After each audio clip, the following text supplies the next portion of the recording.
చక్కటి సందేశం అది. నిజంగా అయ్యగారితో మేము కలిసి ఈ ప్రయాణంలో, లేకపోతే స్వార్థ మిషనరీ ప్రయాణం అనొచ్చు, చాలాసార్లు కొన్ని ప్రాంతాలకు వెళ్ళి మిషనరీ సేవ చేయడానికి కృప చూపించేది. అవునయ్య అంతటి గొప్ప వాళ్ళం కాదు, కానీ ఏదో మాకు ఇచ్చిన అవకాశాన్ని బట్టి ప్రభు తన చిత్తానుసారంగా వాడుకుంటూ ఉన్నారు. దాన్ని బట్టి దేవుని మహిమపరుస్తున్న ఈ రాత్రి అద్భుతమైన వాక్య సందేశాన్ని మన మధ్యలోకి మోసుకుని వచ్చిన గొప్ప దైవజనులు రత్న రాజయ్య గారికి ఈ సమయాన్ని అప్పగిస్తుండగా అందరూ చప్పలు కొడుతూ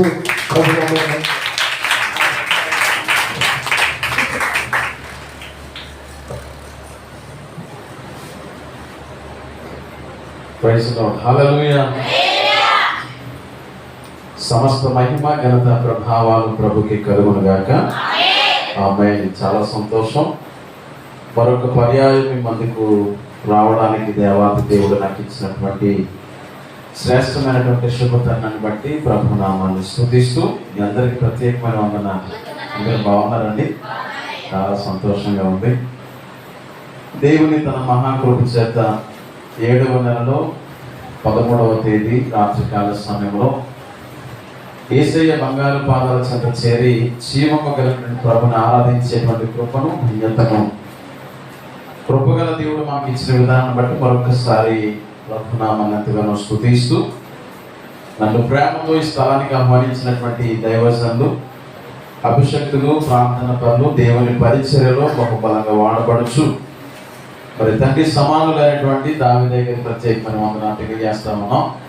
అమ్మగారి ప్రత్యేకమైన వందనాలు, వారి ప్రార్థనలు, వారి ప్రయాస, నిజంగా వారి సేవ పరిచర్యలో పడినటువంటి ఆ ప్రయాసకు దేవుడు ఇస్తున్నటువంటి చక్కటి మరి ఆత్మను బట్టి ఈ పరిచర్య ఫలితాన్ని బట్టి కూడా ప్రభువును స్తుతిస్తూ ఉన్నాం. అలాగే యువ సేవకులు, దైవజనులు, తోటి మిత్రులు, ప్రియ సేవకులైనటువంటి రాజ్ పాస్టర్ గారికి కూడా ప్రేమపూర్వకంగా వందనాలు తెలియజేస్తా ఉన్నాం. వాస్తవానికి ఈరోజు రావడానికి మరి మాకు కూడా సేవా పరిచయంలో కార్యక్రమాలు ఉన్న కారణాన్ని బట్టి రాలేని పరిస్థితి, కానీ దైవ సేవకుల ప్రేమ మమ్మల్ని బలవంతం చేసి స్థలాన్ని తీసుకొచ్చింది.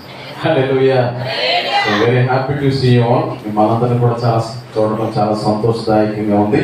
మరొకసారి దైవ సేవకులను బట్టి కూడా మనసారా ప్రభువును స్తుతిస్తూ చక్కటి సంగీతం అందిస్తూ ఉన్నటువంటి స్వాతంత్రం బట్టి మరొకసారి మిమ్మల్ని అందరిని బట్టి కూడా నా ప్రభువుని ఎంతగానో స్తుతిస్తూ ఉన్నాం. చాలా సంతోషం. ఇంతవరకు చాలా చక్కటి పాటలు పాడి ప్రార్థించి ఆరాధించి ప్రభు నామాన్ని స్తుతించి ఉన్నాం. ఈ రాత్రికాల సమయంలో దేవుని పరిశుద్ధ లేఖన భాగంలో నుండి కొన్ని విలువైనటువంటి మాటలు, ఒక పుస్తకంలో నుండి కొన్ని ప్రాముఖ్యమైనటువంటి సంగతులు మీ ముందు పెట్టాలని నేను ఎంతగానో ఆశపడుతూ ఉన్నాను. 4వసారి స్థలానికి వచ్చాను. ఒకసారి ఉపవాస ప్రార్థనకు వచ్చాను, అలాగే ఒకసారి సెకండ్ సాటర్డే మీటింగ్ వచ్చాను, అలాగే క్రిస్మస్కి వచ్చాను. ఇప్పుడు మళ్ళీ 4వ మారు ప్రభు ఈ స్థలాన్ని తీసుకుని వచ్చాను. సో అందరిని బట్టి కూడా మరొకసారి ప్రభువును స్తుతిస్తున్నాను. ఈరోజు పరిశుద్ధ లేఖన భాగంలో నుండి పేతురు రాసినటువంటి మొదటి పత్రికలో నుండి కొన్ని ఆసక్తికరమైనటువంటి, కొన్ని శ్రేష్టమైనటువంటి మాటలు మనమందరం కూడా ధ్యానం చేసుకున్నాం. పేతురు రాసినటువంటి మొదటి పత్రిక శ్రేష్టమైనటువంటి మాటలు మన విశ్వాస జీవితానికి, లేక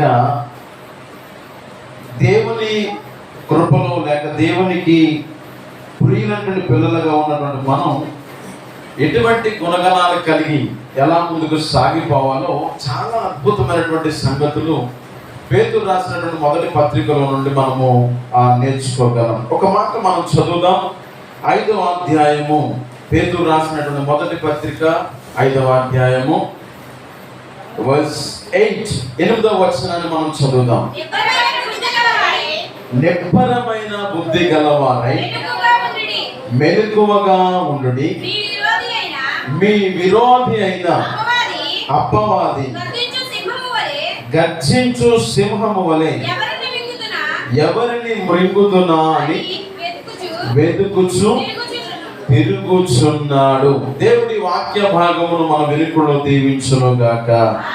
ఆమేన్. అందరూ కూడా కుడి హస్తాలతో బైబిల్ ఇలా పట్టుకుందాం. చిన్న మాట ప్రార్థన చేసుకునే రాత్రికాల సమయంలో దేవుడు మనందరినీ ప్రేరేపించి స్థలానికి నడిపించుకొచ్చారు. మనంతటి మనం ఇక్కడికి రాలేదు, కానీ దేవుడు మనతో మాట్లాడి ప్రేరేపించి తన సన్నిధికి దేవుడు నడిపించుకొచ్చినటువంటి విధానాన్ని బట్టి ఈ సమయమందు చిన్న మాట ప్రార్థన. ప్రభువా, వట్టి కుండలుగా వచ్చినటువంటి మమ్మలను ప్రభువా నిండు కుండలుగా నింపి నీ వాక్యము ద్వారా మా హృదయాలు నింపి తిరిగి మా గృహానికి తీసుకుని వెళ్ళండి. ఈ రాత్రి మీరు మాతో మాట్లాడండి ప్రభువా. మాకు కావలసినటువంటి చక్కటి మన్నాను అనుగ్రహించండి తండ్రి. మాతో మాట్లాడాలని చిన్న ప్రార్థన చేసుకున్నాం. నీ వాక్య ధ్యానమే నా త్రోవకు వెలుగై నన్ను నిలిపెను నీ సన్నిధిలో నీ సంగములో. మరొకసారి, నీ వాక్య ధ్యానమే నా త్రోవకు వెలుగై నన్ను నిలిపెను నీ సన్నిధిలో నీ సంగములో. స్తుతి పాత్రుడా, స్తోత్రార్హుడా, స్తుతులందుకో పూజారుడా. స్తుతి పాత్రుడా, స్తోత్రార్హుడా, స్తుతులందుకో పూజారుడా. ఆకాశమందు నీవు కొలువా, ఆకెవరున్నారు నా ప్రభు. యేసయ్యా, ఆకాశమందు నీవు కొలువా, ఆకెవరున్నారు నా ప్రభు. స్తుతి పాత్రుడా, స్తోత్రార్హుడా,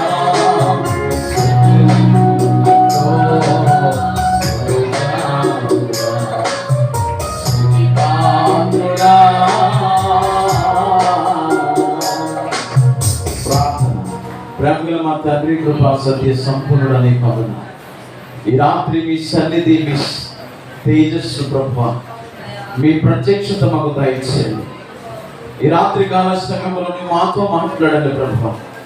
నీవు మాతో మాట్లాడే గొప్ప దేవుడు తండ్రి, మమ్మల్ని దర్శించే గొప్ప దేవుడు ప్రభువా. ఎవరెవరెటువంటి ఇబ్బందులతో, ఒడిదుడుకులతో, అవసరాలతో, లోటులతో నీ సన్నిధికి వచ్చారో మీకు తెలుస్తున్నాయి. నిశ్చయం ఈ రాత్రి ప్రతి ఒక్కరిని మీరు బలపరచండి, ప్రతి ఒక్కరిని ప్రోత్సహించండి, ప్రతి ఒక్కరిని ప్రభా రేకెత్తించండి, ప్రతి ఒక్కరిని కూడా పురుకొల్పండి, ప్రతి ఒక్కరిని కూడా మీరు ధైర్యపరచమని ప్రార్థిస్తున్నాం. నీ వాక్కు ద్వారా అందరితో మీరు మాట్లాడారు. ఈ రాత్రి నీ వాక్యాన్ని వినగలిగే చెవి, గ్రహించగలిగే మనస్సు, లోబడే తత్వం ప్రతి ఒక్కరికి దయచేయండి. వాక్యం మీద నిలబడే సేవకుని వాడు, చేరిన ప్రజలు నీ వారు కనుక అందరితో మీరు మాట్లాడి మహిమను పొందమని మంచి బోధకుడైన యేసుక్రీస్తు నామమున ప్రార్థించుచున్నాము మా పరమ తండ్రి. ఆమేన్. ఆమేన్. దేవుని పరిశుద్ధ లేఖన భాగమును మనం ధ్యానం చేసుకుందాం. దైవజనులు బిల్లీ గ్రామ్ అనేటువంటి గొప్ప దైవజనం. అందరు చెప్పండి, ఎవరంట? Billy Graham. చాలా అద్భుతమైనటువంటి ప్రసంగికులు, లక్షలాది ఆత్మలను ప్రభు వైపు మళ్లించినటువంటి గొప్ప దైవజనులు. ఆ దైవజనులు ఒకరోజు ఒక మాట చెప్పారు, జాగ్రత్తగా వినాలి అందరూ కూడా వాక్యాన్ని. ఆయన చెబుతున్నారు ఏంటంటే, ప్రతిరోజు కూడా నేను 5 కీర్తనలు చదువుతాను. ఎన్ని కీర్తనలు అంటండి? 5 కీర్తనలు చదువుతాను. ఈ 5 కీర్తనలు ఎందుకంటే, నా దేవునితో నేను ఎలా మెలగాలో, నా దేవునితో ఎటువంటి సహవాసం చేయాలో, నా దేవునికి నేను ఎలా దగ్గరగా జీవించాలో ఈ 5 కీర్తనలు నాకు నేర్పిస్తాను. 5 కీర్తనలు. ఎన్ని కీర్తనలు ఉన్నాయి? మొత్తం ఎన్ని కీర్తనలు ఉన్నాయి? మొత్తం 5 కీర్తనలు అన్నారు. ఎన్ని ఉన్నాయంట? 150 కీర్తనలు ఉన్నాయి. సో ప్రతిరోజు నేను చదువుతాను, దేవునితో ఎలా మెలగాలో, ఎలా జీవించాలో నేర్పిస్తాను. ప్రతిరోజు సామెతల గ్రంథంలో నుండి ఒక అధ్యాయాన్ని చదువుతాను. సామెతల గ్రంథంలో నుండి ఒక అధ్యాయం చదువుతాను. ఆ అధ్యాయం ఏం చేస్తుందంటే, నా తోటి వారితో ఎలా నేను ప్రవర్తించాలో, వారితో నేను ఎలా మెలగాలో, ఎలా ఉండాలో నాకు నేర్పిస్తాయని చెప్పి దైవజనుడు చెప్పాడు. దేవునికి స్తోత్రం చెప్పాడు. సో కీర్తనలైనా సామెతలైనా మనం చూసినప్పుడు ఇదంతా కూడా దేవుని లేఖన భాగాలు, దేవుని మాటలు, దేవుని జీవమగలిగిన మాటలు అవి. సో ఆ వాక్యాలు మనం చదువుతున్నప్పుడు మనం ప్రభుతో ఎలా జీవించాలో, ప్రభుకి ఎలా దగ్గరగా జీవించాలో, ఆయనతో మనం ఎటువంటి సహవాసం చేయాలో, మన తోటి సహోదరులను ఎలా ప్రేమించాలో, వారిని ఎలా గౌరవించాలో, వారిని ఎలా చేర్చుకోవాలో దేవుని యొక్క వాక్యము చాలా స్పష్టంగా మనకు నేర్పిస్తూ ఉంటుంది. అందుకే ప్రతి ఒక్కరు కూడా ఏం చేయాలి? ప్రతి దినం కూడా దేవుని వాక్యాన్ని చదవాలి. వాక్యాన్ని చదువుతున్నప్పుడు ప్రభు మనకి ఎన్నో విషయాలు నేర్పిస్తారు. వాక్యాన్ని చదువుతున్నప్పుడు ప్రభు ఎన్నో మాటలు మనకు నేర్పిస్తారు. వాక్యం చదువుతున్నప్పుడు ఈ పాపపు లోకములో ఎలా పరిశుద్ధులుగా జీవించాలి, ఈ పాపపు లోకంలో, ఈ శాపపు లోకంలో ఎలా పవిత్రులుగా జీవించాలో దేవుని లేఖనం మనకి చాలా సుస్పష్టంగా నేర్పిస్తుంది. దేవునికి మహిమ కలుగును గాక. హల్లెలూయా. ఈ రాత్రి ఆ వాక్యాన్ని మనం ధ్యానం చేస్తున్నాం. ఈ రాత్రి ఆ వాక్యాన్ని మనం ధ్యానం చేస్తున్నటువంటి మనం ఎంతో శ్రద్ధతో చాలా జాగ్రత్తగా ఈ వాక్యాన్ని ధ్యానం చేస్తే దేవుడి రాత్రి కాల సమయంలో మనతో మాట్లాడడానికి ఆయన సిద్ధముగా ఉన్నారు. ఆమేన్. హల్లెలూయా. సో పరిశుద్ధ లేఖన భాగంలో పేతురు రాసినటువంటి మొదటి పత్రిక మనం చదివితే నిజంగా చాలా అద్భుతమైనటువంటి సంగతులు, విశ్వాసులకు చాలా ప్రయోజనకరమైనటువంటి సంగతులు, విశ్వాసులకు కావలసినటువంటి చాలా ప్రాముఖ్యమైనటువంటి విషయాలు ఈ యొక్క పేతురు రాసినటువంటి మొదటి పత్రికలో నుండి మనం నేర్చుకోబోతున్నాం. వాస్తవానికి మనం చూస్తే ఈ పత్రిక ఎవరు రాశారు అని చెప్పంటే యేసుక్రీస్తు ప్రభు శిష్యుడైనటువంటి పేతురు గారు రాశారు. పేతురు గారు చాలా ప్రత్యేకమైన వాడు. చెప్పండి, ఇటువంటి వారంట. ఆయన చాలా ప్రత్యేకమైనటువంటి వారు. ఏ విషయాల్లో ప్రత్యేకమైనటువంటి వారు అని చెప్పి ఆలోచన చేస్తే జారిపోయే విషయంలో ఆయన చాలా ప్రత్యేకమైన వాడు. ఎందుకని అని చెప్పంటే పడిపోతూ ఉండేవాడు, మనం లెగిస్తూ ఉండేవాడు, పడిపోతూ ఉండేవాడు, లెగుస్తుండేవాడు. సో జారిపోయేటువంటి విషయంలో ఆయన చాలా ఒక ప్రత్యేకమైనటువంటి వాడిగా మనకు కనిపిస్తూ ఉన్నాడు. ఎందుకనంటే మనం చూస్తున్నప్పుడు ఒకనొక సందర్భంలో వారు వల వేస్తున్నటువంటి సమయంలో యేసు ప్రభు పిలిచారు. వచ్చారు, లోబడ్డారు, మళ్ళా వెళ్ళిపోయారు. మళ్ళా వారు వలలు కట్టుకుంటున్న సమయంలో యేసు ప్రభు అంటాడు, ఇదిగో నేను మిమ్మల్ని మనుషుల పట్టు చాలాగా చేస్తానంటాడు. సో మళ్ళా ఆ ప్రభు వ్యక్తి గారు మళ్ళా జారిపోయారు. మళ్ళా మనం ఆలోచన చేస్తే యేసు ప్రభు చెప్తున్నాడు ఏంటో తెలుసా? నీవు 3 సార్లు ఏం చేస్తావంట? బొంకుతావు. నేను తెలియదని చెప్పి ఏం చేస్తాను? 3 సార్లు బొంకుతావని చెప్పి ప్రభు చెప్తా ఉంటాడు. సో ఇలాగ పడిపోతూ, జారిపోతూ, లెగుస్తూ ఉన్నటువంటి ఈ విషయాల్లో పేతురు గారు ఎలా ఉన్నారు అని చెప్పంటే చాలా ప్రత్యేకమైనటువంటి వాడిగా కనిపిస్తున్నారు. ఈరోజు మనం కూడా అంతే కదా, లెగుస్తూ ఉంటాం, పడిపోతూ ఉంటాం, లెగుస్తూ ఉంటాం, పడిపోతూ ఉంటాం కదా. చాలా సందర్భాల్లో అటువంటి ఆ జీవితం మనకు కలుగుతాం. రెండోది మనం చూస్తే ఏర్పరచుకోవటం లేకపోతే ఎన్నిక విషయంలో పేతురు చాలా ప్రత్యేకమైన వాడు, చాలా ప్రత్యేకమైన వాడు.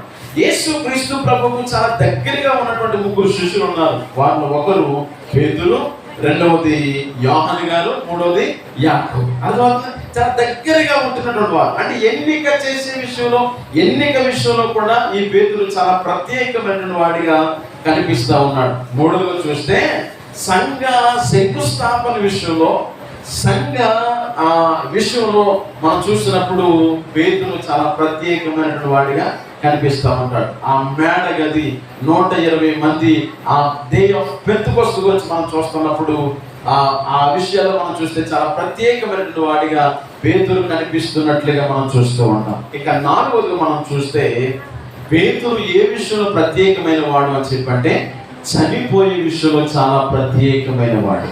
ఏ విషయంలో ప్రత్యేకమైన వాడు అంట? చనిపోయే విషయం. ఎందుకనంటే మా గురువు గారు యేసుక్రీస్తు ప్రభువు ఎలా చనిపోయారు? ఆయన శిలువ మీద ఎలా చనిపోతే, సో నేను అలా చనిపోవడానికి ఏమాత్రం కూడా అర్హుడను కాదని చెప్పి అతను తల క్రిందులుగా పేతురుగా ఏం చేశారంట? శిలువ వేశారు. ఇంచుమించు 70 ఏండ్ల వయస్సులో, ముసలితనంలో మరి పేతురు గారు తలక్రిందులుగా సిలువ వేయబడి చనిపోవటం అంటే అది చిన్న విషయం కానే కాదు. ఎందుకనంటే ఆ వయసులో కూడా, చాలా బలహీన విషయంలో కూడా, ఆ పెద్ద వయసులో కూడా అసలు ఎలా సిలువ వేయబట్టనే కష్టం అంటే ఆయన తలక్రిందులుగా ఏమయ్యాడంటే సిలువ వేయబడ్డాడు. సో ఆ విషయంలో కూడా ఈ పేతురు గారు చాలా ప్రత్యేకమైనటువంటి వాడిగా మనకు కనిపిస్తూ ఉన్నాడు. దేవునికి స్తోత్రం చెప్పండి. సో అలా ఉంటూ ఆ పెంతెకోస్తు దినమందు పరిచర్య ఎంతో అద్భుతంగా ప్రారంభించబడి ముందుకు సాగుతూ అతడు యెరూషలేము నుండి అతడు ప్రయాణమై మళ్ళా అనేక ప్రాంతాలకు వెళ్తున్నటువంటి సందర్భాన్ని మనం చూస్తూ ఉంటాం. అయితే ఇంచుమించుగా అపోస్తల కార్య గ్రంథంలో 12వ అధ్యాయంకి వచ్చేసరికి అక్కడ జరిగినటువంటి ఒక విషయం ఏంటంటే, అక్కడ మనం చూస్తూ ఉంటాం ఒక శిష్యుడైనటువంటి యోహాను గారిని పట్టుకుని చంపినటువంటి సందర్భాన్ని మనం చూస్తూ ఉంటాం. అదే సందర్భంలో, అదే పరిస్థితుల్లో పేతురు గారిని కూడా పట్టుకుని ఏం చేశారంటే చెరసాలలో వేశారు. సువార్త చాలా అద్భుతంగా జరుగుతూ ఉంది. సువార్త చాలా చక్కగా ప్రకటిస్తూ ఉన్నారు. క్రీస్తుని గురించి అనేక మంది వింటున్నారు. వేలాది ప్రజలు ప్రభు వైపు తిరుగుతున్నారని చెప్పి ఏం చేస్తున్నారో చెప్పండి, చంపేయాలని చెప్పి ప్రయత్నం చేయగా యోహాను గారిని చంపేశారు ఖడ్గము చేత.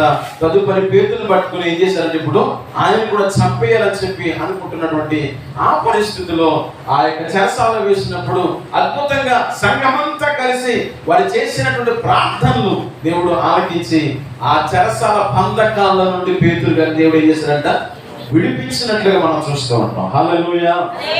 తదుపరి ఆయన అనేక ప్రాంతాలకు వెళ్తూ అనేక సంఘాన్ని స్థాపించినటువంటి విషయాన్ని మనం చూస్తూ ఉంటాం. అయితే గోప్యంగా కనిపించకుండా అతను అనేకమైనటువంటి ఆ చక్కటి ఆ మందిరాలు కట్టడం, పరిచయం ప్రారంభించడం అనేది మనం చూస్తూ ఉంటాం. అయితే ప్రాముఖ్యంగా ఏ సందర్భంలో ఈ యొక్క మొదటి పేతురు రాసినటువంటి పత్రిక వ్రాసారు అని ఆలోచన చేస్తే చాలా అద్భుతమైనటువంటి ఒక విలువైనటువంటి ఆ సన్నివేశాన్ని జ్ఞాపకం చేస్తాను. ఎందుకు ఈ పేతురు రాసినటువంటి మొదటి పత్రిక రాశారు అని చెప్పి ఆలోచన చేస్తే, ఆ దినాల్లో రోమ సామ్రాజ్యంలో రోమాలో నీరో అనేటువంటి చక్రవర్తి ఉన్నాడు. ఎవరంటండి? నీరో అనేటువంటి చక్రవర్తి ఉన్నాడు. సో ఈ నీరో అనే చక్రవర్తి రోమా సామ్రాజ్యం అంతా కూడా పరిపాలన చేస్తున్న సందర్భంలో ఆ ప్రాంతంలో చాలా ఇల్లు ఎలా ఉన్నాయంటే గుడుసులుగా ఉన్నాయి. ఎలా ఉన్నాయంట? గుడుసులుగా ఉన్నాయి. సో చిన్న ఇల్లులు ఉన్నాయి కాబట్టి వీటంతటిని పడగొట్టేసి ఒక కాలనీగా చక్కటి బిల్డింగ్ కట్టేద్దాం అని చెప్పి ఆయన ఏం చేశాడు అని చెప్పంటే, ఒక రాత్రి కాల సమయంలో ఆ పట్టణం అంతా కూడా కాల్చేపించేశాడు. ఏం చేశాడంట? ఆ పట్టణం అంతా కూడా అంటించేశారు అన్నమాట. అగ్ని చేత కాల్పించేసినప్పుడు అటువంటి ఆ పరిస్థితుల్లో అనేక మంది ముందుకు వచ్చి అడుగుతున్నారు ఏంటంటే, అరే ఎవరు కాల్చేశారు, ఏంటి పరిస్థితి, అసలు ఇళ్ళన్నీ కూడా ఇలా కాల్చేశారేంటి అని చెప్పి కొంతమంది ముందుకు వచ్చి అడుగుతున్నటువంటి సందర్భంలో వాస్తవానికి ఆ నీరో చక్రవర్తి యొక్క ఆలోచన చాలా మంచిది. ఎందుకని ఆ గుడిసెలన్నీ తీసేసి ఏం చేయాలంట, మంచి బిల్డింగ్లు కట్టాలి. సో ఉద్దేశం మంచిదే, కానీ ఎప్పుడైతే ఇలా జరిగిందో వెంటనే వాళ్ళందరూ ఏమంటారంటే ఎవరు కాల్ చేశారా అని చెప్పి అనేకమైన ప్రశ్నలు వస్తున్నప్పుడు ఏం చెప్పాలో తెలియక వెంటనే ఏం చేస్తారు తెలుసా, ఈ యొక్క బిల్డింగ్స్ అన్ని కూడా, ఈ గుడిసెలన్నీ కూడా ఎవరు కాల్ చేశారంటే క్రైస్తవులు మాత్రమే కాల్ చేశారు. ఎవరు కాల్ చేశారంట? క్రైస్తవులు మాత్రమే. అప్పటికే క్రైస్తవం చాలా విజృంభిస్తూ ఉంది. అప్పటికే క్రైస్తవం చాలా చక్కగా అనేక మంది ప్రభువుని నమ్ముకుంటున్నారు. అసలు ఎప్పటి నుంచి అనుకుంటున్నారు ఈ క్రైస్తవుని ఎలాగైతే హింసించాలని చెప్పి ఆలోచన కలగా ఎప్పుడైతే ఈ కారణం దొరికిందో వెంటనే వాళ్ళు ఏమంటారు తెలుసా, ఈ క్రైస్తవులు అందరూ ఏం చేశారంట, ఈ యొక్క పట్టణం అంతా కూడా కాల్ చేశారన్నప్పుడు ఆ సందర్భంలో అక్కడ ఉన్నటువంటి ఆ పరిస్థితులు ఎలా ఉన్నాయంటే, క్రైస్తవులను దొరికినట్టుగా వారు ఏం చేశారు తెలుసా, చంపడం ప్రారంభించారు, హింస పెట్టడం ప్రారంభించారు, దొరికిన వాడు దొరికినట్టుగా చంపేసేవారు. అప్పటి వరకు ఏంటంటే పరిస్థితి మనం చూస్తే ఒకవేళ ప్రేమ చూపించి కాస్త జాలి చూపించేవారేమో, కానీ ఎప్పుడైతే రోమా సామ్రాజ్యం ఉన్నటువంటి పరిస్థితి జరిగిందో క్రైస్తవులను దొరికినట్టుగానే చంపడం ప్రారంభించారు. చాలా మంది బలైపోతున్నారు, చనిపోతున్నారు. అటువంటి పరిస్థితిలో సంఘాన్ని బలపరచడానికి పేతురు ఈ పత్రికను రోమాలో నుండి రాశాడు. దేవునికి స్తోత్రం చెప్పండి. సంఘంతో చెబుతున్నాడు.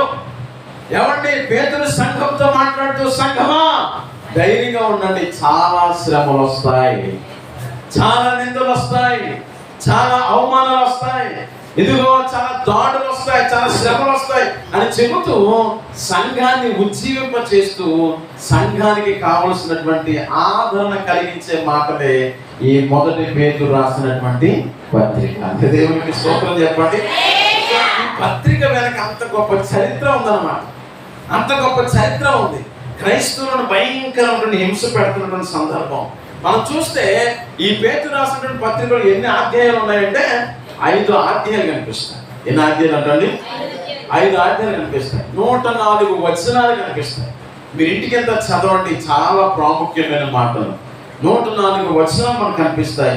ఈ మొదటి పేతురు రాసినటువంటి పత్రిక అంతా కూడా దేనికోసం అంటే సంఘాన్ని ఆదరించడానికి, సంఘాన్ని ధైర్యపరచడానికి, సంఘాన్ని చక్కగా పురుకొల్పడానికి, సంఘాన్ని ప్రోత్సహించడానికి రోమాలో నుండి ఈ పేతురు గారు ఏం చేశారంట, ఈ పత్రికలు రాస్తూ సంఘమా ధైర్యంగా ఉండండి. శ్రమలు వస్తాయి, నిందలు వస్తాయి, అవమానాలు వస్తాయి. క్రైస్తవ్యం అంటే పోలబాట కాదు, క్రైస్తవ్యం అంటే మొలబాట. ఎన్నో ఒడిదుడుకులు వస్తాయి. ధైర్యంగా ఉండండి, ధైర్యంగా ఉండండి.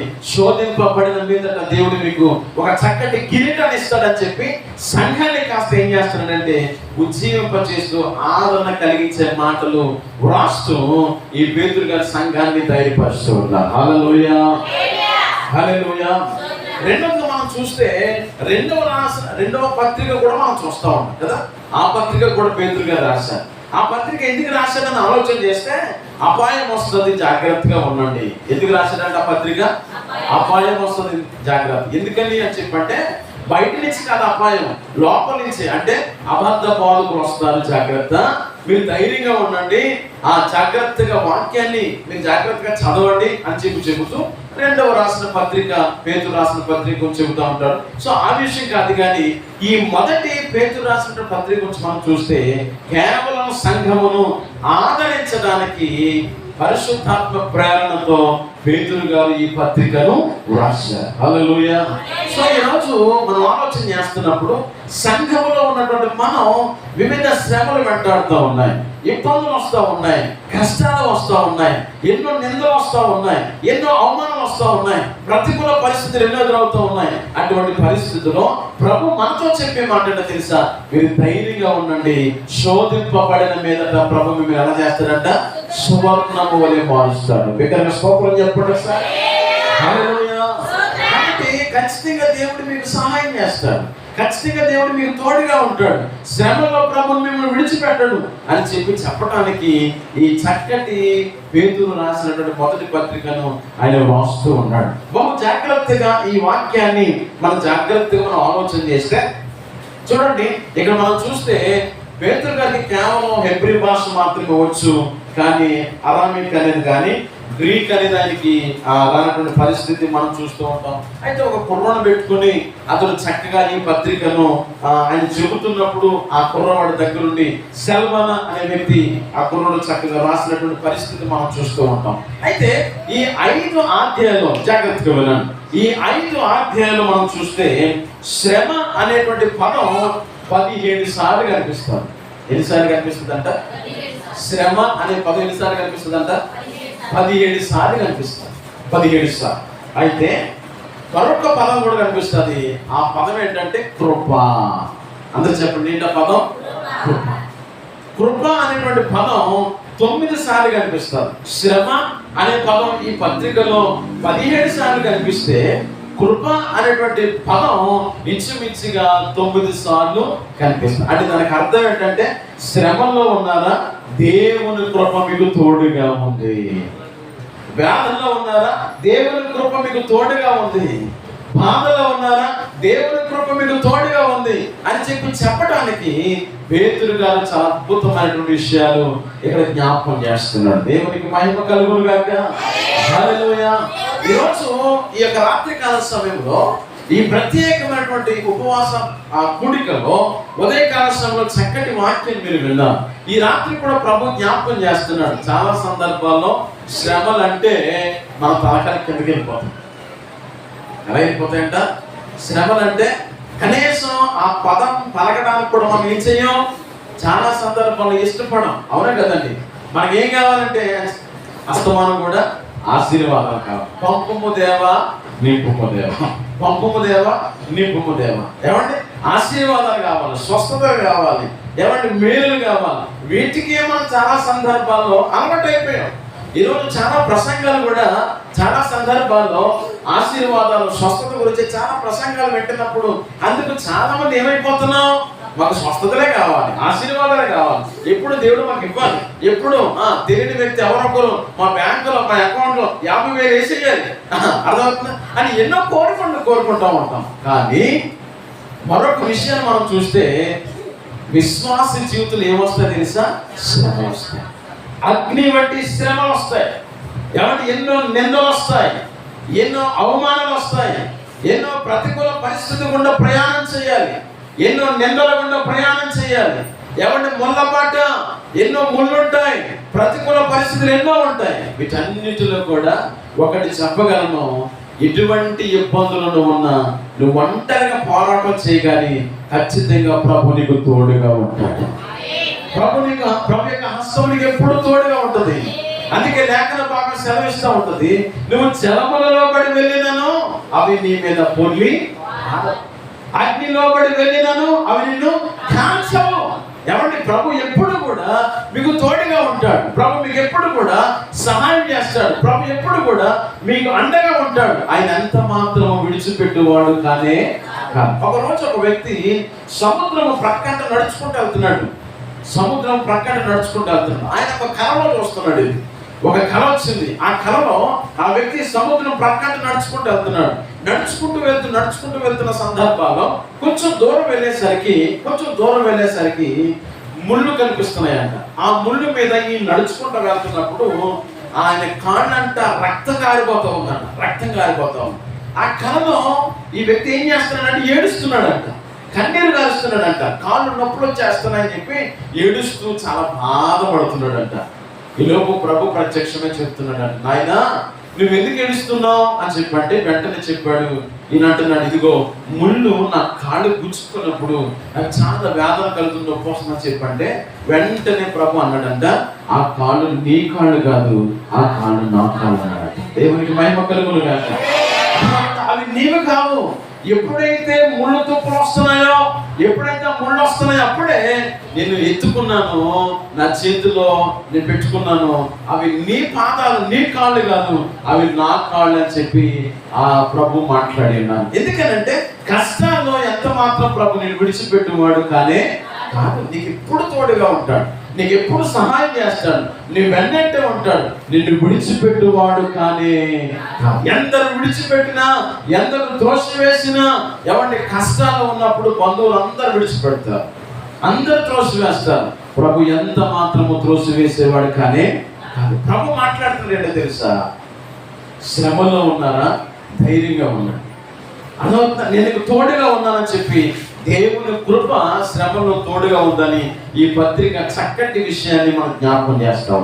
ఈ రాత్రికాల సమయంలో మీ కష్టాలేంటో, మీ నష్టాలేంటో, మీ బాధలేంటో, మీ అనారోగ్యాలేంటో, మీ ఇక్కట్లేంటో, ఎటువంటి స్థితిలో మీరున్నా ఒకటి మాత్రం చెప్పగలను, ప్రభు మీకు ఎప్పుడు తోడుగా ఉండేవాడు. ఆయనకి మీకు ఎంత మాత్రము కూడా ఆయన మీకు దూరంగా ఉండేవాడు కాదు. ఆయన ఎప్పుడూ కూడా మీకు సమీపంగా ఉంటాడు, మీకు అందుబాటులో ఉంటాడు, మీకు దగ్గరగా ఉంటాడు. ఆయన ఎల్లప్పుడూ కూడా మీకు సహాయం చేస్తాడు. సరే, ఇక్కడ మనం చూస్తున్నప్పుడు 5 అధ్యాయాల నుండి 5 మాటలు చెబుతాను, జాగ్రత్తగా వినండి. ఈ 5 అధ్యాయాల గురించి మనం చూస్తే ఏ జీవితం గురించి మాట్లాడుతుంది అని చెప్పంటే ఆత్మీయ జీవితం గురించి మాట్లాడుతున్నటువంటి శ్రేష్టమైనటువంటి సంగతి. ఆత్మీయ జీవితం గురించి, మన ఆత్మీయత మెరుగుపడడానికి, మన ఆత్మీయతలో ఒక మెట్టు పైకి ఎదగడానికి చాలా విలువైనటువంటి శ్రేష్టమైనటువంటి మాటలు ఈ 5 అధ్యాయాల్లో మనకి కనిపిస్తూ ఉంటాయి. ఒక్కొక్క అధ్యాయం నుండి ఒక్కొక్క మాట మీరు చెప్తాను, జాగ్రత్తగా వినండి. అలాగూ 5 మాటలు చెప్తారు. 5 అధ్యాయాల్లో నుండి 5 మాటలు 5 గంటలు చెప్తారు. మాట్లాడలేదండి, గుండెలు జారిపోయినట్టు అయిపోతుంది. 5 గంటలు అనేసరికి బుక్ అయిపోయారో బాబు, రాత్రి పగలొచ్చాం, మళ్ళా రాత్రి కూడా వచ్చాం అనుకుంటున్నారా? చాలా క్లుప్తంగా మీకు తెలియజేస్తాను, వినండి, జాగ్రత్తగా వినండి. మీరు చాలా ఆసక్తిగా దేవుని వాక్యాన్ని వింటున్నారు. దేవుడు మిమ్మల్ని దీవించునుగాక. మీ గురించి చాలా సార్లు మా సంఘంలో చెప్పాను నేను మీ గురించి.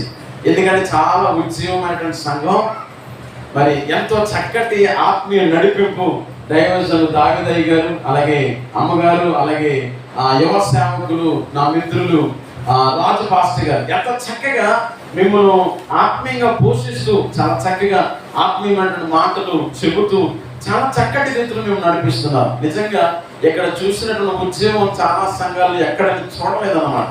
చాలా సంతోషం. దేవుడు మిమ్మల్ని బహుగా దీవించి ఆత్మీయతలో ముందుకు నడిపించునుగాక. ఇక్కడ మనం చూస్తున్నప్పుడు 5 అధ్యాయాల్లో 5 విషయాలు. అయితే మనం చాలా సందర్భాల్లో శరీర సంబంధమైన విషయాల గురించి ఆలోచన చేస్తాం. శరీర పరంగా మనము బలంగా ఉండాలి, ఆరోగ్యంగా ఉండాలి, బలహీనతలు ఉండకూడదు. ఏమండి, శరీర సంబంధంగా శరీర పరంగా మనం చూస్తూ ఉంటాం, ఆరోగ్యకరంగా ఉండాలని చెప్పి ఆలోచన చేస్తాం. కానీ ఈ రాత్రి ఒక్కసారి ఆధ్యాత్మికంగా మనం ఆలోచన చేయాలి. ఈ రాత్రి ఒక్కసారి మన ఆత్మీయ అభివృద్ధి ఎలా ఉంది, ఆత్మీయంగా ఎంతగా మనం ఎదుగుతున్నాము, మన ఆత్మీయ స్థితి ఎలా ఉంది అని ఆలోచన చేస్తే, లేఖన భాగాల్లో మనం ఆలోచన చేస్తున్నప్పుడు మొదటి అధ్యాయంలో చక్కటి విషయాన్ని మనం చూస్తూ ఉంటాం. చూడండి, పేతురు రాసినటువంటి మొదటి పత్రిక మొదటి అధ్యాయము 4వ వచనాన్ని చివరి లైన్ మీద చదవండి. చివరి 2 లైన్లు చదవండి. ఆయన తన విశేష కనికరము చొప్పున మనలను మరలా జన్మింపచేసెను. ఆయన ఏం చేశాడంట?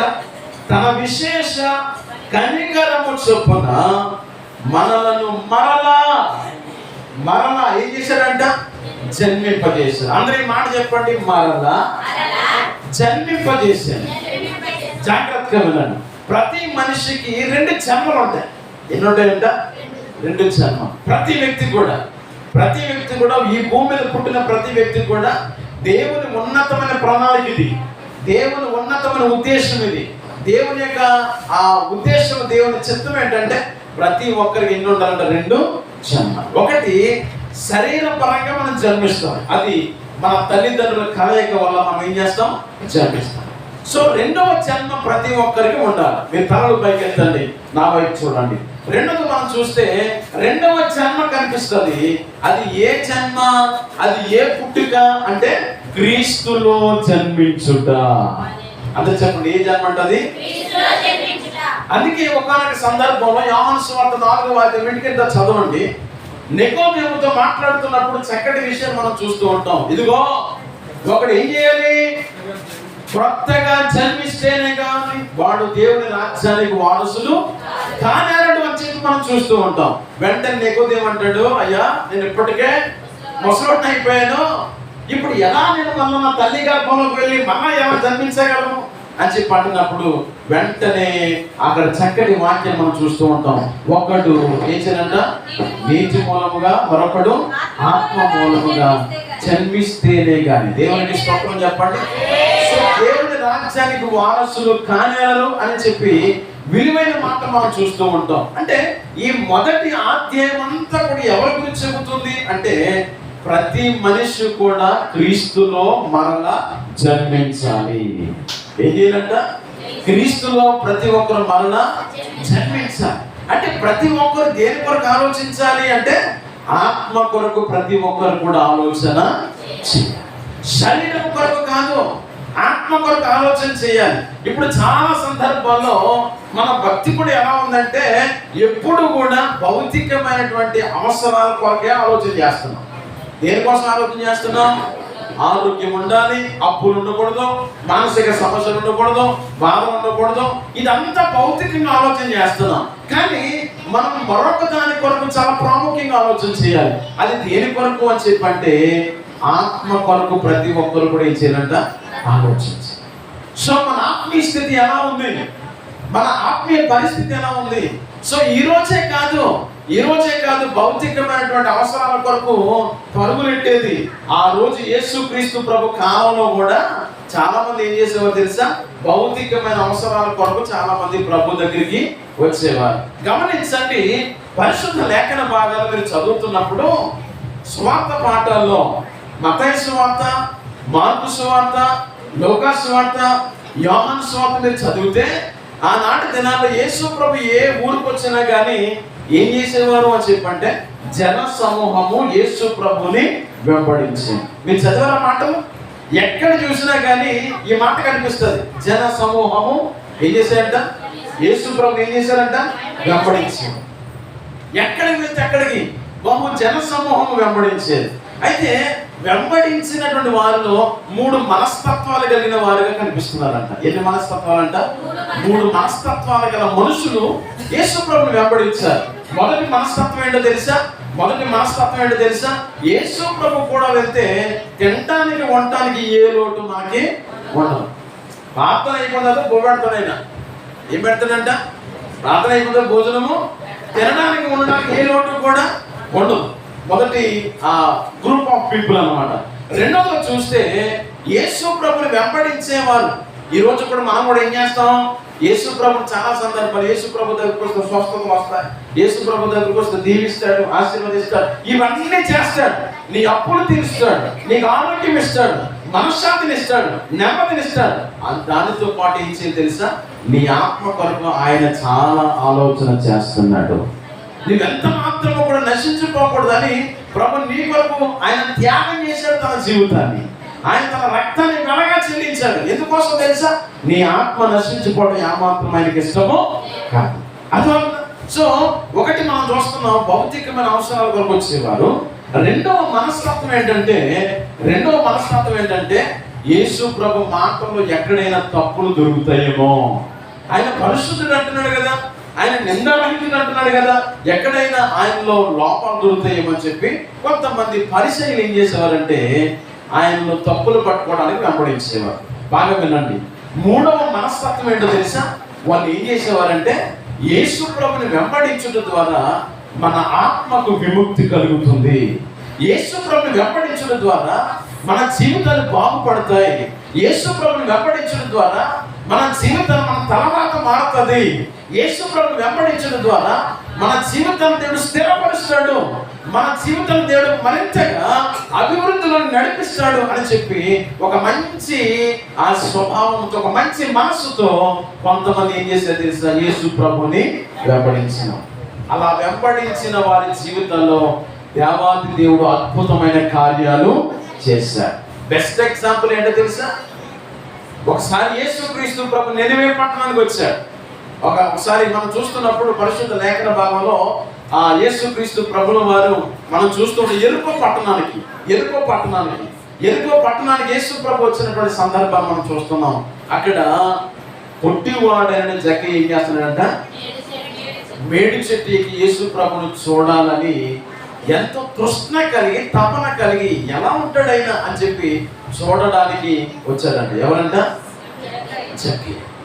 అనేక మంది జన సమూహాలు ఉన్నారు, కానీ యేసు ప్రభు ఆ జన సమూహం ప్రక్కన పెట్టి నా కొరకు ఒక వ్యక్తి చూడాలనే ఒక తృష్ణ, తీవ్రత కలిగి అతడు దాహాన్ని కలిగి వచ్చాడు. కాబట్టి అతడు ఎవరు? అతడు ఎక్కడున్నాడని చెప్పి ఆలోచన చేస్తే మేడి చెట్టు దగ్గర ఉన్నాడు.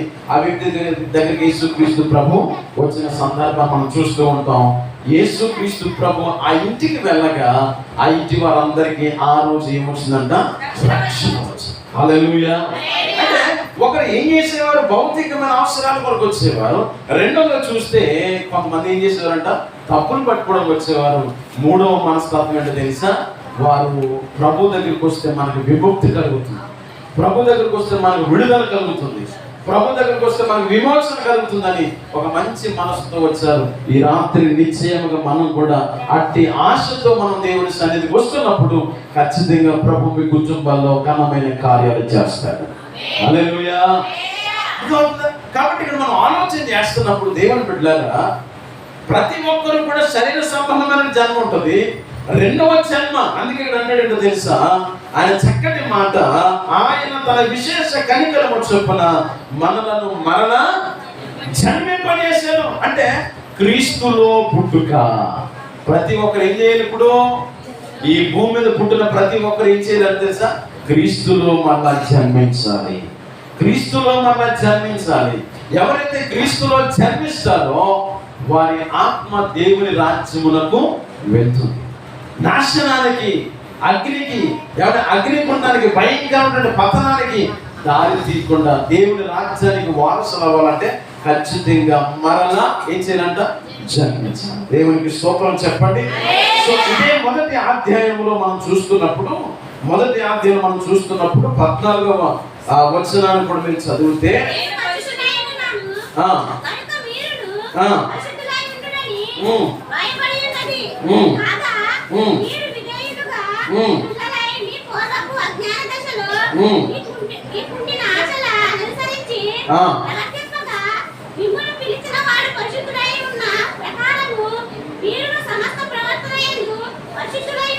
చాలండి. సో ఈ పుట్టుక ఎటువంటి పుట్టుక అని చెప్పంటే ఒక మాటలో చెప్పాలంటే పరిశుద్ధమైన పుట్టుక.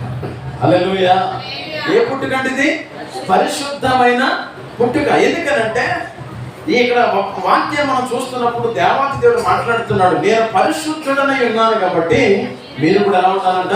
పరిశుద్ధుడు. అంటే క్రీస్తులో జన్మించిన ప్రతి ఒక్కరు ఎలా ఉండాలి? పాపమునకు చోటుకుండా, ఎవరిని భయంకర వ్యసనాలకు చోటుకుండా నిశ్చయముగా పరిశుద్ధమైనటువంటి జీవితాన్ని కొనసాగించాలి. ఎందుకంటే మన ప్రభువు పరిశుద్ధుడు. ఆయన అంటాడు, నేను హోలీ, నేను పరిశుద్ధులను కనుక మీరును కూడా ఎలా ఉండాలి తెలుసా? పరిశుద్ధులుగా ఉండాలని చెప్పి ప్రభు జ్ఞాపకం చేస్తున్నాడు. సో పరిశుద్ధులుగా ఉండుటకే ఆయన మనల్ని పిలుస్తున్నాడు. అందుకే అపోస్తలుడైన పౌలు తెస్సలోనికీయులకు రాసినటువంటి మొదటి పత్రికలో అంటాడు, ఇదిగో మీరు పవిత్రులుగా ఉండుటకే పిలువబడ్డారు కానీ జారత్వము చేసేవారుగా మీరు ఏమాత్రం ఉండలే, పాపము చేసేవారుగా మీరు ఏమాత్రం ఉండకూడదని చెప్పి లేఖన భాగం చాలా స్పష్టంగా మనకు కనిపిస్తా ఉంది. కాబట్టి ఈ క్రీస్తులో పుట్టుక అనేది ఎటువంటిదంటే పరిశుద్ధమైనది, పవిత్రమైనది. కాబట్టి ప్రతి ఒక్కరు కూడా క్రీస్తులో జన్మించినప్పుడు, ప్రతి ఒక్కరు కూడా రక్షణ భాగ్యాన్ని పొందుకున్నప్పుడు వారు దేవుని రాజ్యమునకు ఖచ్చితంగా వారసులు అవుతారని చెప్పి లేఖన భాగం చాలా స్పష్టంగా తెలియజేస్తా ఉంది. 22వ వచనం మొదటి అధ్యాయం మనం చదివితే, మీరు క్షయ బీజము నుండి కాక శాశ్వతమగు జీవము గల దేవుని వాక్య మూలముగా అక్షయ బీజము నుండి పుట్టింపబడిన వారు గనుక నిష్కపటమైన సహోదర ప్రేమ కలిగినట్లు మీరు సత్యమునకు విధేయులవుట చేత మీ మనస్సులను పవిత్ర పరుచుకున్న వారయుండి చాలా విషయాలు మనం చూస్తూ ఉన్నాం కదా. చాలా విలువైన మాటలు అన్నమాట. ఈ పుట్టుక గురించి, క్రీస్తులో పుట్టుక గురించి చాలా స్పష్టంగా ఆయన మాట్లాడుతూ, మీరు క్షయ బీజము నుండి కాక శాశ్వతముగు జీవము గల దేవుని వాక్య మూలముగా అక్షయ బీజము నుండి పుట్టింపబడిన వారు. అక్షయ బీజము నుండి పుట్టింపబడిన వారు, విచ్ మీన్స్ ఈ పుట్టుక మనం చూస్తే పరిశుద్ధమైన పుట్టుక. అంటే ప్రతి ఒక్కరు కూడా ఏం చేయాలి తెలుసా? క్రీస్తులో పుట్టాలి, క్రీస్తులో జన్మించాలి అనే విషయాన్ని ఇక్కడ చాలా సుస్పష్టంగా మొదటి అధ్యాయంలో మనం చూస్తూ ఉన్నాం. కాబట్టి ప్రతి ఒక్కరు కూడా ప్రభుని తెలుసుకోవాలి, ప్రతి ఒక్కరు కూడా ప్రభు దగ్గరికి రావాలి, ప్రతి ఒక్కరు కూడా ప్రభుతో సహవాసం చేయాలి, ప్రతి ఒక్కరు తమ నోట చెప్పాలి, నాకు యేసు ప్రభువే శరణ్యం, ఆయనే నా జీవితంలో, ఆయన నిజ రక్షకుడు అని చెప్పి ప్రతి ఒక్కరు ఏం చేయాలి తెలుసా? తెలుసుకోవాలి. ప్రభు దగ్గరికి రావాలి, ఆయన పాదాల చెంతకి రావాలి. ప్రతి ఒక్కరు కూడా ఆయనలో మరలా ఏం చేయాలి తెలుసా? మరలా జన్మించాలి. ఈరోజు మనం చూస్తున్నాం, చాలా మంది పాపానికి బానిసలైపోతున్నారు, అలవాట్లకు బానిసలైపోతున్నారు. చాలా మంది భయంకరమైన స్థితిలో కనిపిస్తూ ఉన్నారు. యవనస్తులు చాలా మంది ప్రభుకు దూరం అయిపోతున్నారు. చాలా మంది జీవితాన్ని నాశనం చేసుకుంటున్నారు, వివిధమైనటువంటి అలవాట్లకు బానిసలైపోతున్నారు. నిజంగా చాలా భయంకరమైన పరిస్థితులు మనం చూస్తున్నాం. అయితే పేతురు రాసిన మొదటి పత్రికలో మనం చూస్తున్న మొదటి అధ్యాయం చెబుతున్న మాటలు తెలుసా? క్రీస్తులో పుట్టుక అంటే ప్రతి ఒక్కరు కూడా ప్రభు చెంతకు రావాలి, ప్రభు దగ్గరికి రావాలి, ప్రతి ఒక్కరు కూడా రక్షణ భాగ్యాన్ని కలిగి ఉండాలని చెప్పి చాలా స్పష్టంగా ప్రభు మాట్లాడుతూ ఉన్నాడు. దేవునికి స్తోత్రం చెప్పండి. రెండవ అధ్యాయానికి వచ్చేసరికి మొదటి అధ్యాయం అంతా కూడా క్రీస్తులో పుట్టుక అంటే ప్రతి ఒక్కరు కూడా పరిశుద్ధాత్మ వలన లేక పరిశుద్ధమైనటువంటి పుట్టుకను కలిగి ఉండాలని చెప్పి జ్ఞాపకం చేస్తూ, రెండోది మనం చూస్తే పుట్టిన మనం వినాలి జాగ్రత్త. పుట్టిన మనం ఏం చేయాలి? ఇప్పుడు పెరగాలి. ఏం చేయాలంట? ఏం చేయాలి? ఇప్పుడు పుట్టినటువంటి వాడు ఏం చేయాలి? ఇప్పుడు పెరగాలి. ఎదగడం గురించి మనం చూస్తూ ఉంటాం. రెండో ఆద్యం అంతా కూడా దేనికోసం అంటే పెరగడం. అంటే దేంట్లో మనం పెరగాలి అని చెప్పంటే ఈరోజు చాలా మంది దేంట్లో పెరుగుతున్నారు తెలుసా? లోకంలో పెరుగుతున్నారు. లోకపు జ్ఞానాన్ని పొందుకుంటున్నారు, లోకపు అలవాట్లు నేర్చుకుంటున్నారు. చాలా మంది లోకంలో ఎదగడానికి ప్రయత్నం చేస్తున్నారు. కానీ సో మనం ఎలా ఉండాలి అని చెప్పి ఆలోచన చేస్తే ఇక్కడ మనం చూస్తున్నప్పుడు చక్కటి మాట. 2వ అధ్యాయం మొదటి చదవండి. 2వ అధ్యాయం మొదటి చదవండి.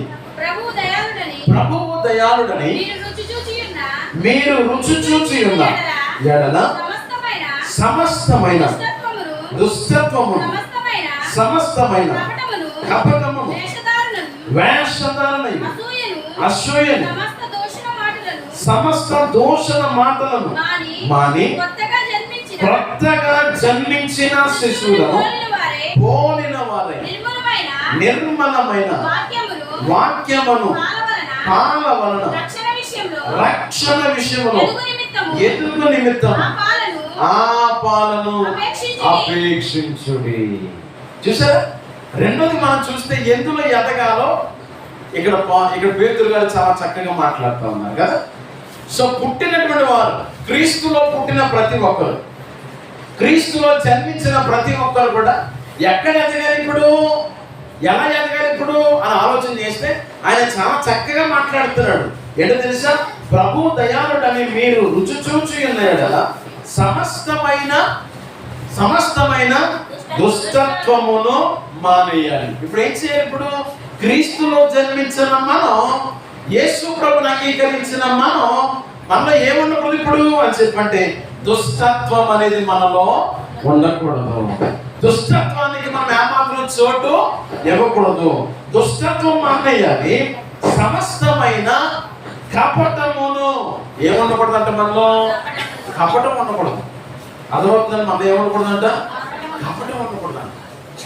యెహోవా చేత నిర్దోషి అని అనబడిన వాడు, ఎంచబడిన వాడు ఆత్మలో ఏమీ లేదు, కపటం లేదని చెప్పి లేఖన భాగంలో కీర్తనకాడు అంటూ ఉంటాడు.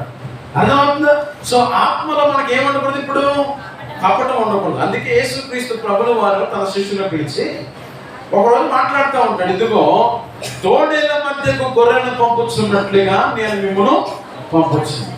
తోడేళ్ల మధ్యకు గొర్రెలను పంపుతున్నట్లుగా నేను మిమ్మల్ని పంపుతున్నాను. కాబట్టి మీరు పాముల వలె వివేకులను, పావురము వలె నిష్కపట్టులై ఉండండి. దేవునికి మహిమ కలుగును గాక. అర్థమవుతుందా? సో దేశంలో లేక ప్రపంచంలో, లోకంలో ఎటువంటి మనస్తత్వం కలిగిన వారు ఉన్నారు? తోడేళ్ళు లాంటి స్వభావాన్ని కలిగిన వారు ప్రజలు ఉన్నారు. నమ్మించి గొంతు కోసేవారు, ఏమండి మోసం చేసేవారు, భయంకరమైన పరిస్థితులు, భయంకరమైన మనుషులు ప్రపంచంలో, లోకంలో ఉన్నారు. కాబట్టి సో తోడేళ్ల మధ్యకు గొర్రెలను పంపుతున్నట్లుగా నేను మిమ్మల్ని పంపుతున్నాను. మీరు ఎలా ఉండాలి తెలుసా? పాముల వలె వివేకులుగా ఉండాలి, పావురము వలె నిష్కపటుడు అయినారు. నిష్కపటం అంటే ఏంటి? కపటము లేని వారు. అందరూ చెప్పండి, ఎటువంటి వారు అంట? కపటము లేని వారు. అర్థమవుతుందా? ఇక్కడ అంటే ఏంటో తెలుసా? క్రీస్తులో పుట్టిన మీరు, మీలో ఏమనకూడదు ఇప్పుడు? కపటం ఉండకూడదు. అందుకే ఒకసారి యేసుక్రీస్తు ప్రభు మాట్లాడుతూ ఉంటాడు, నతానేలు గురించి మాట్లాడుతూ ఉంటాడు. మొదటి యోహాను రాసిన సువార్తలో మొదటి అధ్యాయంలో మనం చూస్తూ ఉంటాం. ఆయన మాట్లాడుతూ ఉంటాడు ఏంటో తెలుసా? నతానేలు, నువ్వు నిజముగా ఇశ్రాయేలువు, నీ యందు ఏ కపటము కూడా లేనే. ఈరోజు ఎలా ఉన్నావు? లోకంలో కపటం ఉంది, సంఘాల్లో కపటం ఉంది, విశ్వాసంలో కపటం ఉంది. ఎక్కడ చూసినా కపటమైనటువంటి ఆలోచనలే, కపట యోచనలే కనిపిస్తున్నాయి. ఏమండి, ఎవరిని ఎలా ముంచేద్దాం, ఎవరిని ఎలా బాడీ చేసేద్దాం, ఎవరిని ఎలా బుక్ చేద్దాం, ఇటువంటి పరిస్థితులు కనిపిస్తున్నాయి. అందుకే మనం రుచి చూసినటువంటి మనం, క్రీస్తులో జన్మించినటువంటి మనం, క్రీస్తులో పుట్టినటువంటి మనం ఏం చేయాలి ఇప్పుడు? దుష్టత్వమును మానివేసేయాలి. రెండోది ఏంటో తెలుసా? సమస్తమైన కపటమును మానివేసేయాలి. వేషధారణ మానేయాలి. ఏం మానేయాలంట? ఏం మానేయాలంటండి? దేవుడు ఎంత మాత్రము కూడా ఆయన అంగీకరించేవాడు. వేషధారణ మానేయాలి, అసూయను మానేయాలి. ఏమనకూడదంట? అసూయ, ఉండకూడదు. మన తోటి సహోదరులు దీవించబడతాం, మనం ఏం చేయాలి? సంతోషించాలి. వారిని బట్టి మనం అసూయపడాలా? వారిని బట్టి మనం బాధపడాలా? దేవుడు వారినే దీవిస్తున్నాడు, నన్నే దీవించట్లేదని చెప్పి చెప్పాలా? దేవుడు వారిని దీవిస్తున్నాడు, ప్రభు ఇంకా వారిని దీవించాలని చెప్పి చెప్పాలి. అసూయ మానేయాలి. అంత మాత్రమే కాదు, సమస్త దూషణ మాటలను మానేయాలి. అర్థమవుతుందా? సో ఇవన్నీ మానేసి మనం ఇప్పుడు ఎక్కడ ఎదగాలి అని చెప్పంటే, ఇవన్నీ ఎక్కడ ఉంటాయో అక్కడ మనం ఉండకూడదు. అర్థమవుతుందా? ఎక్కడైతే అసూయ ఉంటుందో అక్కడ మనం ఉండకూడదు, పాపం ఉంటుందో ఉండకూడదు, కపటం ఉంటుందో ఉండకూడదు. ఏమండి? ఎక్కడైతే దోషణ మాటలు ఉంటాయో అక్కడ మనం ఉండకూడదు, ఎక్కడైతే వేషధానం ఉంటుందో అక్కడ ఉండకూడదు. అదే కదా మొదటి కీర్తనలో మాట్లాడుతూ ఉంటాడు, దుష్టుల ఆలోచన చొప్పున పాపుల మార్గమున అపహాస్యం కూర్చున్న చోటను నడవకూడదు, నిలవకూడదు, కూర్చుండకూడదు. మీకు అర్థమవుతుందా? నడవకూడదు, నిలవకూడదు, కూర్చుండకూడదు. అందుకే మాట్లాడుతున్నాడు ఏంటో తెలుసు, అక్కడ మనం ఉండకూడదు. కానీ ఎక్కడ మనం ఎదగాలి, క్రీస్తులో పుట్టిన మనం ఎక్కడ మనం ఎదగాలి అని చెప్పంటే ఇక్కడ మాట్లాడుతున్నాడు తెలుసా, కొత్తగా జన్మించినటువంటి శిశువులను పోలిన వారై. మనం కొత్తగా జన్మించినటువంటి విశ్వాసం కాబట్టి మీరు ఏం చేయాలి? ఇప్పుడు నిర్మలమైన వాక్యమును పాల వలన, నిర్మలమైన వాక్యమును పాల వలన, నిర్మలమైన. అందుకే లేఖన భాగాలు మనం చూస్తూ ఉంటాం. ఒక చోట పత్రిక పాఠాలు మనం చదువుతున్నప్పుడు, మీరు దురద చెవులు గలవారై. ఏ చెవులు గలవారంట? చెప్పండి, ఏ చెవులంట? దురద చెవులు గలవారై మీరు హితబోధను సహింపక కల్పనా కథలను లేకపోతే కల్పించే కథల వైపు మీరు ఏం చేస్తున్నారు? ఇప్పుడు ఆసక్తి చూపిస్తున్నారు. హితబోధను సహించట్లేదు. హితబోధ అంటే ఏంటి ఇప్పుడు అని చెప్పంటే ఆరోగ్యకరమైన బోధ. చెప్పండి, ఏ బోధ అంటది? ఆరోగ్యకరమైనటువంటి బోధ, ఆరోగ్యకరమైనటువంటి బోధ. కాబట్టి ఆ బోధ మీరు ప్రక్కన పెట్టేస్తున్నారు. సో ఎక్కడైతే దేవుని సేవకులు ఖండించి మాట్లాడతారో, ఎక్కడైతే దేవుని సేవకులు చక్కగా మాట్లాడుతూ ఉంటారో, ఉన్నట్టుగా చెబుతూ ఉంటారో, చాలా మంది ఏం చేయరు? ఆ మాటలు వినరు. వారికి ఏం కావాలి? ఎంతసేపు జోకులు కావాలి, ఎంతసేపు నవ్వించేవాళ్ళు, కవించేవాళ్ళు. ఏ వాక్యం విన్నావు? ఏ వాక్యం చెప్పారు? వాక్యం చాలా బాగుంది. ఏంటా వాక్యం? చాలా బాగుంది. ఏంటా వాక్యం? చాలా బాగుంది. ఏంటా వాక్యం? ఇదే డైలాగ్. కానీ అసలు ఇలా వాక్యం చెప్పారండి, ఇలా చెప్పారండి, ఇలా నా బాగు కోరి క్షేమం కోరి చెప్పారని చెప్పి వాక్యాన్ని చాలా మంది ఏం చేయాలి తెలుసా? ఆ వాక్యాన్ని స్వీకరించారు. కానీ దేవుని వాక్యం సెలవిస్తా ఉంది, పుట్టిన ప్రతి ఒక్కరు మొదటి అధ్యాయం అంతా కూడా క్రీస్తులో పుట్టాలి. ఆ పుట్టిన వారు ఎక్కడ ఎదగాలి? నిర్మలమైన వాక్యం అనే పాల వలన ముందుకు సాగిపోవాలి. హల్లెలూయా. అందుకంటే నిర్మలమైన వాక్యమును పాన వలన రక్షణ విషయంలో ఎదుగు నిమిత్తం. ఎక్కడ ఎదగాలి మనం? రక్షణ విషయంలో. నిర్మలమైన వాక్యం. నేను నమ్ముచున్నాను, దైవజనులు, దేవుని చేత ఏర్పాటు చేయబడినటువంటి సేవకులైన నాన్నగారు దావీదు గారు, అలాగే సోదరులు రాజు మాస్టర్ గారు అనేకమైన లోతైన మర్మాలు మీకు బోధిస్తున్నారు. అనేకమైనటువంటి ఆరోగ్యకరమైనటువంటి సత్యాలు బోధ చక్కగా మీరు బోధిస్తూ ఉన్నారు. మీరు చక్కగా దేవుని వాక్యాన్ని వింటున్నారు. దేవుని వాక్యాన్ని మీరు వింటున్నారు. ఎందుకంటే దేవుడు తన సేవకులను ఏర్పాటు చేసుకున్నాడు, ఎన్నుకున్నాడు. సో వారి నోటంట వస్తున్న ప్రతి మాట మీరు జాగ్రత్తగా వినాలి. వాటి ప్రకారం మీరు ఏం చేయాలి తెలుసా? నడుచుకోవాలి. దేవునికి స్తోత్రం చెప్పండి. మంచి కాపరి లక్షణం ఏంటో తెలుసా? ఎక్కడైతే ఆహారం పచ్చిగా ఉంటుందో ఆ స్థలానికి గొర్రెలను ఏం చేస్తాడంట? తీసుకుని వెళ్తాడు. పచ్చిక గల చోట్లను ఆయనను భరణ చేస్తున్నాడు. అంటే ఎక్కడైతే ఆరోగ్యకరమైనటువంటి బోధ, ఎక్కడైతే ఆహారం పచ్చగా ఉంటుందో ఆ స్థలానికి మంచి కాపరి ఏం చేస్తాడు? తీసుకుని వెళ్తాడు. సో మంచి కాపరి మీకు మంచి శ్రేష్టమైన ఆహారాన్ని భుజిస్తూ ఉంటాడు, పెడతా ఉంటాడు, వడ్డిస్తూ ఉంటాడు. ఏమంటే శాంతికరమైన జలముల యొద్దకు ఆయనను పొరలు తీర్చున్నాడని చెప్పి లేఖన భాగం మనం చూస్తూ ఉంటాం. కాబట్టి రెండవ అధ్యాయాన్ని మనం ఆలోచన చేస్తే నిర్మలమైనటువంటి వాక్యం అనే పాల వలన మీరు ఏం చేయాలంట? ఎదగాలి. ప్రతి ఒక్కరు కూడా దేవుని వాక్యంలో ఎదగాలి.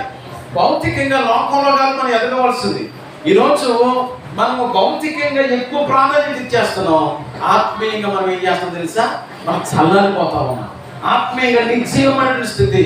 ఆత్మీయంగా మనం ఎలా ఉన్నాం తెలుసా? చచ్చిన వారిగా ఉంటున్నాం. కానీ మనం ఎలా ఉండాలో తెలిసే పేతురు అంటా ఉంటాడు, మీరు సజీవమైన రాళ్ళు అంటాడు. ఎవరంట మనం? సజీవమైన రాళ్ళు. 5వ వచనం మీరు చదివితే, 2వ అధ్యాయము పేతురు రాసిన మొదటి పత్రిక 5వ వచనం మీరు చదివితే,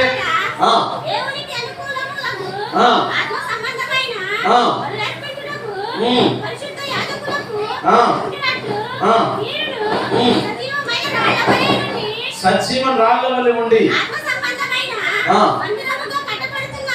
దేవునికి స్తోత్రం చెప్పండి. చాలా అద్భుతమైన విషయాన్ని మనం చూస్తూ ఉన్నాం. లేఖన భాగంలో మనం చూస్తున్నప్పుడు చాలా విలువైన మాట, మీరు ఎలా ఉండాలి అని చెప్పంటే సజీవమైన రాళ్ళుగా. మనం ఎలా ఉన్నప్పుడు ఒకసారి చెక్ చేసుకోండి, ఎలా ఉన్నారు మీరు? మాట్లాడలేదు. చాలా రాళ్ళు ఎలా ఉన్నాయంటే నిర్జీవన రాళ్ళుగా ఉన్నట్టున్నాయి, అందుకే మీరు నవ్వుతున్నారు. అర్థమవుతుందా? సో ఈ ఉపవాస కూడికల ద్వారా మనం ఎలా ఉండాలంటే మనలో ఉన్న ఆ మృతమైనటువంటి స్వభావాన్ని పూర్తిగా మనం ఏం చేయాలంట? తీసివేసుకోవాలి. హల్లెలూయా. మృతమైనటువంటి స్వభావాన్ని మనం ఏం చేయాలి? తీసివేసుకోవాలి. ఖచ్చితంగా మనం ఎలా ఉండాలి అని ఆలోచన చేస్తే సజీవమైన రాళ్ళుగా మనం ఉండాలి. సజీవ రాళ్ళుగా మనం ఉండాలి. అందుకే 2వ అధ్యాయం అంతా కూడా మనం చూస్తున్నప్పుడు మీరు ఎలా ఉండాలి తెలుసా? ఆ నిర్మలమైన వాక్యమును మీరు ఏం చేయాలంట? క్రీస్తులో పుట్టిన ప్రతి ఒక్కరూ పరిశుద్ధమైన జీవితాన్ని జీవించాలి. వినండి. 2వ అధ్యాయం మనం చూస్తున్నప్పుడు క్రీస్తులో పుట్టిన మీరు ఎలా ఉండాలి ఇప్పుడు అని చెప్పి ఆలోచన చేస్తే ఖచ్చితంగా మీరు ఎలా ఉండాలి తెలుసా? మీరు సజీవమైన రాళ్ళుగా ఉంటూ నిర్మలమైన వాక్యమును మీరు ఏం చేయాలంట? అర్థం. సో నిర్మలమైన వాక్యములో, దేవుని వాక్యములో మీరు చక్కగా ఎదగాలని చెప్పి 2వ అధ్యాయం అంతా కూడా చాలా స్పష్టంగా మనకి ఆ పేతురు గారి ద్వారా ప్రభు మనతో చక్కగా మాట్లాడుతూ ఉన్నాడు. ఇక 3వ అధ్యాయంకి వచ్చేసరికి 3వ అధ్యాయం, 1 క్రీస్తులో పుట్టుక, 2వదిగా పుట్టిన మనం ఏం చేయాలంట? నిర్మలమైన వాక్యములు మనము ఆత్మ సంబంధమైనటువంటి ఆ జీవితాన్ని కొనసాగిస్తూ సజీవమైన రాళ్ళుగా మనం ఉండాలి. మనలో ఏమాత్రము మృతమైన స్వభావం ఉండడానికి వీలు. ప్రతి ఒక్కరు సజీవమైన రాళ్ళుగా ఉండాలి. ఆత్మీయంగా బలాభివృద్ధిని పొందుకోవాలి. ఆత్మీయంగా అభివృద్ధిని ఉండాలి. ఆత్మీయంగా మనం ఎదగాలి. దేవునికి మరింతగా దగ్గరగా మనం జీవించాలి. ఆత్మీయ ఫలాలు ఇచ్చే చెట్టు వలె మనము ఉండాలి. దేవునికి మహిమ కలుగును గాక. హల్లెలూయా. శరీర క్రియలన్నీయు నాలో నశింపచేయుమయా. శరీర క్రియలన్నీయు నాలో నశింపచేయుమయా. జీవనదిని నా హృదయములో ప్రవహింపచేయుమయా. జీవనదిని నా హృదయములో ప్రవహింపచేయుమయా. ఆత్మీయ వరములతో నన్ను అభిషేకం చేయుమయా. ఆత్మీయ వరములతో నన్ను అభిషేకం చేయుమయా. జీవనదిని నా హృదయములో ప్రవహింపచేయుమయా. జీవనదిని నా హృదయములో ప్రవహింపచేయుమయా.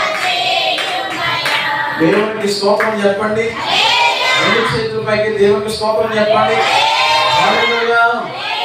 సో మొదటి అధ్యాయం అంతా దేని కోసం? క్రీస్తులో జన్మించడం, మరలా జన్మించడం. 2వ మనం చూస్తే పుట్టిన మనం ఏం చేయాలి? ఇప్పుడు నిర్మలమైన వాక్యములో జాగ్రత్త. ఈరోజు చాలా చోట్ల ఏంటంటే అబద్ధ బోధకులు కనిపిస్తూ ఉన్నారు. చాలా చోట్ల భక్తిని తారుమారు చేసేటువంటి పరిస్థితులు చాలా కనిపిస్తూ ఉన్నాయి. అందుకే ఈ పేతురు గారు 2వ పత్రిక ఏం చేస్తాడంటే, అపాయం వస్తే జాగ్రత్త. ఆ అపాయం బయట నుంచి కాదు కానీ ఇదిగో లోపల నుంచే అబద్ధ బోధకులు చాలా మంది తయారవుతారు, బయలుదేరుతారు. కాబట్టి ఏది పడితే అది మనం నమ్మడానికి వీలు లేదు. వాక్యానుసారంగా ఉన్నదా లేదని చెప్పి మనం జాగ్రత్తగా చూడాలి. ఆదిమ సంఘం గురించి మనం చూస్తే ఆదిమ సంఘం గురించి మనం చూస్తే, ఆదిమ సంఘంలో ఉన్నటువంటి విషయాలు మనం చూస్తే, ఆ సంఘం అంట, ఆ సంఘానికి ఏ దైవ సేవకుడు వచ్చినా వాక్యాన్ని చెబుతున్నప్పుడు ఆ వాక్యం ఉన్నది ఉన్నట్టుగా, ఆయన చెబుతున్నట్టుగా ఉన్నదా లేదని చెప్పి వారు చాలా తేటగా వాక్యాన్ని పరిశీలన వారు చేశారు. ఏది పడుతుందో నమ్మడానికి వీలు లేదు. ఖచ్చితంగా మనం అందరం కూడా నిర్మలమైన వాక్యం అనే పాల వలన ఏం చేయాలంట, ఎదుగుచూ ముందుకు మనము సాగిపోవాలి. ఇక మూడో అధ్యాయంకి వచ్చేసరికి చూడండి, పరిశుద్ధ లేఖన భాగం 3వ అధ్యాయం మొదటి నుంచి మీరు చదివితే మీరు 4వ వచనం చదవండి. 4వ వచనం, సాధువైనట్టు మృదువైనట్టునైన గుణమును అక్షయాధికారము గల మీ హృదయపు అంతరంగ స్వభావము మీకు అలంకరముగా ఉండవలను, అది దేవుని దృష్టికి మిగుల విలువ గలది. నా వైపు చూడండి, 3వ అధ్యాయం అంతా కూడా దేనికోసం అని ఆలోచన చేస్తే పరపక్వత. అందరూ చెప్పండి, దేనికోసం అంట? పరపక్వత. అంటే దానికి అర్థం ఏంటంటే, చూడండి, క్రీస్తులో పుట్టాం, పెరుగుతున్నాం మనం. ఇప్పుడు ఎలా ఉంటారు అని చెప్పంటే, ఒక వయసు వచ్చినప్పటికీ చూడండి, మన పిల్లల గురించి మనం చూస్తాం, వారు జన్మిస్తారు, వారు ఎదుగుతారు, యుక్త వయసుకు వచ్చేసరికి లేక యవన దశకు వచ్చేసరికి వారికి మనం చాలా సూచనలు చెబుతూ ఉన్నాం. ఎందుకని?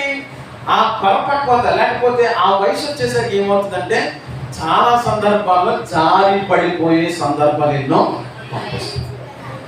జారి పడిపోయే పరిస్థితులు అవి, నిలకడగా లేనటువంటి పరిస్థితులు అవి. అందుకే యవనస్తులుగా ఉన్న వారికి మనం ఏం చేస్తాం, చాలా జాగ్రత్తగా వారికి మనం హెచ్చరిక చేస్తాం, జాగ్రత్తగా వారికి చెబుతూ ఉంటాం కదా, చాలా జాగ్రత్తగా హెచ్చరిక చేస్తాం. నువ్వు యవన దశలో ఉన్నావు, ఈ వయసు ఏ వయసు తెలుసా? పడిపోయే వయసు, జారిపోయే వయసు, నిలకడగా ఉండేటువంటి వయసు కాదు అని చాలా సందర్భాల వరకు మనం చెబుతూ ఉంటాం, వాక్యం ద్వారా బోధిస్తూ ఉంటాం. అంటే మూడవది మనం చూస్తే, ప్రతి విశ్వాసం గురించి మనం చూస్తున్నప్పుడు పుట్టిన తర్వాత, పెరిగిన తర్వాత ఒక వయసుకు వచ్చేసరికి చాలా సందర్భాల్లో మనం ఏం చేస్తామంటే భక్తిలో జారిపోతూ ఉంటాం, భక్తిలో మనం నిలకడగా ఉంటాం, భక్తిలో మనం చల్లారిపోతూ ఉంటాం. అందుకే ఈ 3వ అధ్యాయంలో పేతురు అంటాడు, మీరు ఏం చేయాలి తెలుసా? ఆత్మీయ అలంకరణ కలిగి. ఏ అలంకరణ ఉంటుంది? ఆత్మీయమైనటువంటి అలంకరణ కలిగి మీరు ఎలా ఉండాలి? మీ అంతరంగ పురుషుడు దినదినము నూతన పరచబడాలి. నమ్మిన దేవుని స్తోత్రం చెప్పండి. హల్లెలూయా. అలా మీ అంతరంగ పురుషుడు ఏం చేయబడాలి? దినదినము కూడా నూతన పరచబడాలి. అదే మాట్లాడుతున్నాడు. పరపక్వత అనగా నిలకడగా ఉండండి, జారి పడిపోవద్దు. జారి పడిపోయేటువంటి పరిస్థితులు కనిపిస్తాయి, లేకపోతే జారి పడిపోయేటువంటి సమయం కనిపిస్తూ ఉంటుంది. ఆ సమయం వస్తుంది కాబట్టి మీరు భక్తులు ఏమాత్రం కూడా జారి పడిపోవద్దు. సాతానుగాడు ఉన్నాడు, వాడు ఏదో రీతిగా మిమ్మల్ని పడేయాలని చూస్తాడు, ఏదో రీతిగా మీ విశ్వాసాన్ని పాడు చేయాలనుకుంటాడు, ఏదో రీతిగా మీ భక్తిని పాడు చేయాలనుకుంటాడు. కాబట్టి ఏమాత్రం కూడా అపవాదికి మీరు చోటు ఇవ్వకుండా భక్తిలో మరింత పరిశుద్ధమైన అలంకరణ కలిగి మరింతగా దేవుల్లో ఎదుగుచు, మరింతగా మీరు ఏం చేయాలి తెలుసా? దేవుని దగ్గరగా జీవించాలి. అందుకంటాడు, ఎంత చక్కటి మాట అంటే తెలుసా? ఎంత చక్కటి మాట 3వ అధ్యాయంలో మనం చదువుతున్నప్పుడు, అక్షయ అలంకారము గల మీ హృదయపు అంతరంగ స్వభావము మీకు అలంకారముగా ఉండవాలి, అది దేవుని దృష్టికి మిగుల ఏది విలువగలది? మీ అంతరంగ పురుషుడు దినదినమించబడాలంట, నూతన పరచబడాలి. అందుకే అపోస్తలుడైన పౌలు గారు 2వ కొరింథీయులకు రాసినటువంటి పత్రికలో 4వ అధ్యాయము 16వ వచనం చదువుతున్నప్పుడు ఒకసారి చదవండి. 2వ కొరింథీయులకు రాసినటువంటి పత్రిక 4వ అధ్యాయం 16వ వచనం. నా బాహ్య పురుషుడు కృషించుచున్నాను, అంతరంగ పురుషుడు దినదినము నూతన పరచబడుచున్నాడు. హల్లెలూయా. చూడండి, ఇక్కడ మనం చూస్తే బాహ్య పురుషుడు కనిపిస్తున్నాడు, రెండవదిగా అంతరంగ పురుషుడు కనిపిస్తున్నాడు. బాహ్య పురుషుడు అంటే ఎవరు అంటే ఈ శరీరం. వినండి, మీ తలపై పైకి ఎత్తండి. బాహ్య పురుషుడు అంటే ఎవరంట? ఈ శరీరం. ఈ కనిపించేదంతా కూడా ఏంటి అని చెప్పంటే బాహ్య పురుషుడు. కానీ లోపల అక్కడ ఉన్నాడు. లోపల ఉన్నటువంటి ఆ వ్యక్తి గురించి మనం చూస్తే అంతరంగ పురుషుడు. బాహ్య పురుషుడు, అంతరంగ పురుషుడు. అంటే వినండి, ఈ బాహ్య పురుషుడు ఏమైపోవాలి? దినదినము కృషించిపోవాలి. అర్థమవుతుందా? ఈ శరీరాచలన్నీ కూడా దినదినం ఏమైపోవాలంట? అవి కృషించిపోవాలి, లైవ్ అయిపోవాలి. దినదినము శరీరపరంగా మనం కృషించిపోవాలి. కానీ మన అంతరంగ పురుషుడు ఏం చేయాలి తెలుసా? దినదినము దేవుని వాక్యము చేత, నిర్మలమైన వాక్యము చేత నూతన పరచబడాలి. హల్లెలూయా. రూపాంతరం చెందాలి, ట్రాన్స్ఫర్మేషన్ అనేది జరగాలి. అందుకే మాట్లాడుతున్నాడు తెలుసా? మీరు బయట అలంకరణ కాదు కానీ ఏ అలంకరణ కలిగి ఉండాలంట? అంతరంగ అలంకరణ కలిగి మీరు జీవించాలి. అట్టి అలంకరణ అది ఎటువంటిది అంటే దేవుని దృష్టికి బహు విలువ గలది, దేవుని దృష్టికి మరి విశేషమైనది, దేవుని దృష్టికి చాలా విలువ గలదని చెప్పి ఇక్కడ పేతురు గారు మాట్లాడుతూ ఉన్నారు. హల్లెలూయా. సో మన ఆత్మీయ స్థితి ఎలా ఉందో ఒకసారి ఆలోచించేద్దాం. మన అంతరంగ పురుషుడు ఎలా ఉన్నాడో ఒకసారి ఆలోచించేద్దాం. మన అంతరంగ భక్తి ఎలా ఉందో ఒకసారి మనం ఆలోచన చేద్దాం. అందుకే కదా యెషయా ఇంటికి సమూయేలు వచ్చినప్పుడు రాజుగా అభిషేకించడానికి, ఇశ్రాయేలు దేశమునకు రెండవ రాజుగా అభిషేకించడానికి సమూయేలు యెషయా ఇంటికి వచ్చినప్పుడు ఈ సమూయేలు పిలుస్తూ అంటున్నాడు కదా, మీ కుమారులలో ఒక్కొక్కటి తీసుకురా. ఇదిగో దేవుడు ఏం చేస్తున్నాడు? ఇశ్రాయేలు దేశమునకు రెండవ రాజుగా ఎన్నుకుంటున్నాడు, ఆయన ఎన్నిక చేసుకుంటున్నాడు అని చెప్పి అంటున్నప్పుడు అందరూ వస్తున్నారు. వాడు వస్తున్నప్పుడు సమూయేలు అనుకుంటున్నాడు, ఇతడేనేమో ఇశ్రాయేలు దేశమునకు రెండవ రాజు. అప్పుడు ప్రభు అంటున్నాడు తెలుసా? ఆకాశం స్వరం వినపడతా ఉంటది, ఇదిగో మనుషులు పై రూపం లక్ష్య పెడతారు కానీ నేనేం చేస్తాను? అంతరంగమును. హల్లెలూయా. ప్రభు ఏం చేస్తున్నాడు? మీ బాహ్య పురుషుడు కాదు. ఎవరు ప్రాముఖ్యం తెలుసా? మీ అంతరంగ పురుషుడు. మీ అంతరంగ పురుషుడు. అంతరంగ పురుషుడు ఎలా ఉన్నా తెలుసా? దినదినము నూతన పరచబడ. అందుకే అంటారంటే తెలుసా? ఈ కొండను ఏం చేయాలి తెలుసా? దినదినము కడగాలి, తోమి కడగాలంట. ఎలా కడగాలంటే కొండని దినదినం ఏం చేయాలంట? కడగాలి. మన ఇంట్లో ఉన్నటువంటి వంట సామాను వారానికి ఒకసారి కడిగి మనం భోజనం చేసేస్తాం ప్రతిరోజు. తినగలమా? తినగలం. సో మన ఆ ఇంటిలో ఉన్నటువంటి ఆ వంట సామాను అంత ప్రాముఖ్యంగా అంత చక్కగా చూసుకుంటున్నాం. మరి హృదయం అనేది దేవుని యొక్క రాజ్యానికి, లేక దేవుని ఆత్మ ఆయన చెంతకు చేరాలి కాబట్టి ఆత్మ మరి ఎంత చక్కగా మనం చూసుకోవాలి. హృదయంలో చాలా ఘోరమైనటువంటి ఆ తలంపులను, ఆలోచనలు సాధన గారు తీసుకొస్తూ ఉంటాడు. సో ఈ హృదయాన్ని ఏం చేస్తే ప్రతి ఒక్కరు కూడా దేవుని వాక్యం చేత ఏం చేయాలంటే మనము కడుగుకోవాలి. హల్లెలూయా. కాబట్టి మూడోగా మనం చూస్తే మనం ఎలా ఉండాలి అని చెప్పి ఆలోచన చేస్తే మన హృదయపు అంతరంగ పురుషుడు ఎలా ఉండాలంట? చక్కగా దినదినము నూతన పరచబడాలి. అది దేవుని దృష్టికి మిగుల విలువ గలది. మొదటిగా మనం చూస్తే క్రీస్తులో పుట్టుక మనం చూస్తున్నాం. రెండవదిగా ఏం చేయాలంట? ఎదగాలి. ఎక్కడ ఎదగాలి మనం? లోకంలో కాదు కానీ దేవుని మందిరములో, దేవుని వాక్యములో, నిర్మలమైన వాక్యములో మనము ఎదగాలి. ప్రతి సంఘం ఉన్న ప్రతి ఒక్కరు కూడా, సంఘం ఉన్న ప్రతి విశ్వాసి కూడా నిర్మలమైన వాక్యములో ఎదగాలి. మూడోది మనం చూస్తున్నప్పుడు విలువైన మాట ఏంటో తెలుసా? మనం చూస్తున్నాం పరిపక్వత అనగా మనకు అర్థం ఏంటో తెలుసా? మనం ఎలా ఉండాలి అని చెప్పంటే ఏమాత్రం కూడా జారిపోకుండా నిలకడగా మనము ఉండాలి. ఎందుకంటే ఆ వయసుకు వచ్చేసరికి జారిపోయే పరిస్థితులు ఎన్నో వస్తూ ఉంటాయి. లోకం ఆకర్షించుకుంటుంది. శరీరాశ, నేత్రాశ, జీవపు డంబాన్ని చూపించి ఆకర్షించుకుంటుంది. అటువంటి పరిస్థితుల్లో మన అంతరంగ పురుషుడు ఎలా ఉండాలంటే నూతనంగా ఉండాలి. ఖచ్చితంగా మనము హృదయ అలంకరణ కలిగి మనం ఉండాలి అని చెప్పి లేఖన భాగం చాలా స్పష్టంగా మనం తెలియజేస్తూ పేతురు గారు సంఘంతో ఆయన మాట్లాడుతున్నారు. ఇక నాలుగవ మనం చూస్తే నాలుగవ వాక్యం నేను ముగిస్తాను, 1-2 మాటలతో ముగిస్తాను. ఇక నాలుగవ వాక్యంకి వచ్చేసరికి మనం చూస్తే శ్రేష్టమైనటువంటి మాట మనం చూస్తున్నప్పుడు ఒకసారి మీరు చదవండి. 4వ అధ్యాయము 1వ వచనం చదవండి. క్రీస్తు శరీరమందు శ్రమపడెను గనుక మీరును అట్టి మనస్సును ఆయుధముగా ధరించు. ఇక్కడ మనం చూస్తున్నాం 4వ అధ్యాయంలో మనం చూస్తున్నప్పుడు క్రీస్తు శరీరమందు శ్రమపడి. యేసుక్రీస్తు ప్రభు ఏం చేశారు? శ్రమపడ్డాడు. అందుకే మనము ఒకసారి మీరు పేజీ వెనక్కి తిప్పితే 2వ అధ్యాయములో మనం చూస్తున్నట్లయితే 21వ వచనం చదివితే 2:21 మనం చదివితే, క్రీస్తు కూడా మీ కొరకు బాధపడి మీరు తన అడుగు జాడల మీద నడుచున్నట్లు. చాలండి.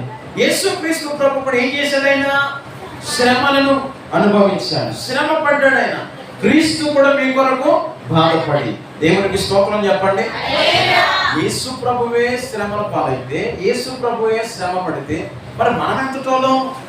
మనం శ్రమ పడడానికి వీలు లేదా? మనం శ్రమ పడకూడదా? మరి ఎందుకు అస్తమానం ఆశీర్వాదాలు కోరుతాం? మరి ఎందుకు అస్తమానం దీవెన కోరుతాం? ఖచ్చితంగా శ్రమలు మనకు వస్తాయి. శ్రమలు, ఒక వ్యక్తి, ఒక దైవజనుడు అన్నాడు, శ్రమలు అనేవి మన ఎదుగుదలకు కారణం అన్నాడు ఆయన. దేనికంట? శ్రమలు అనేవి దేనికోసం అంట? మన ఎదుగుదలకు, మన అభివృద్ధికి కారణమై. అందువల్ల శ్రమలు వస్తాయి.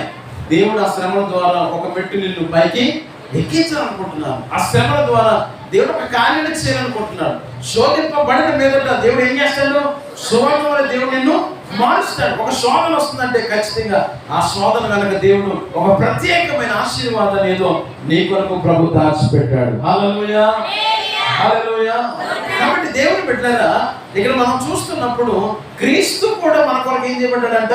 శ్రమ పడ్డాడు. ఆయన బాధపడ్డాడు. ఆయన అవమానం, నిందలు, ఎన్నో ప్రతికూల పరిస్థితులు మనము చూస్తూ ఉంటాం. అయితే లేఖనం సెలవిస్తూ ఉంది, 4వ మాట, 4వ అధ్యాయంలో ఒక చక్కటి మాట ఏంటో తెలుసా? పోరాటం గురించి మనం చూస్తాం. దేనికోసం చూస్తాం? శ్రమలో మనం ఏం చేయాలి?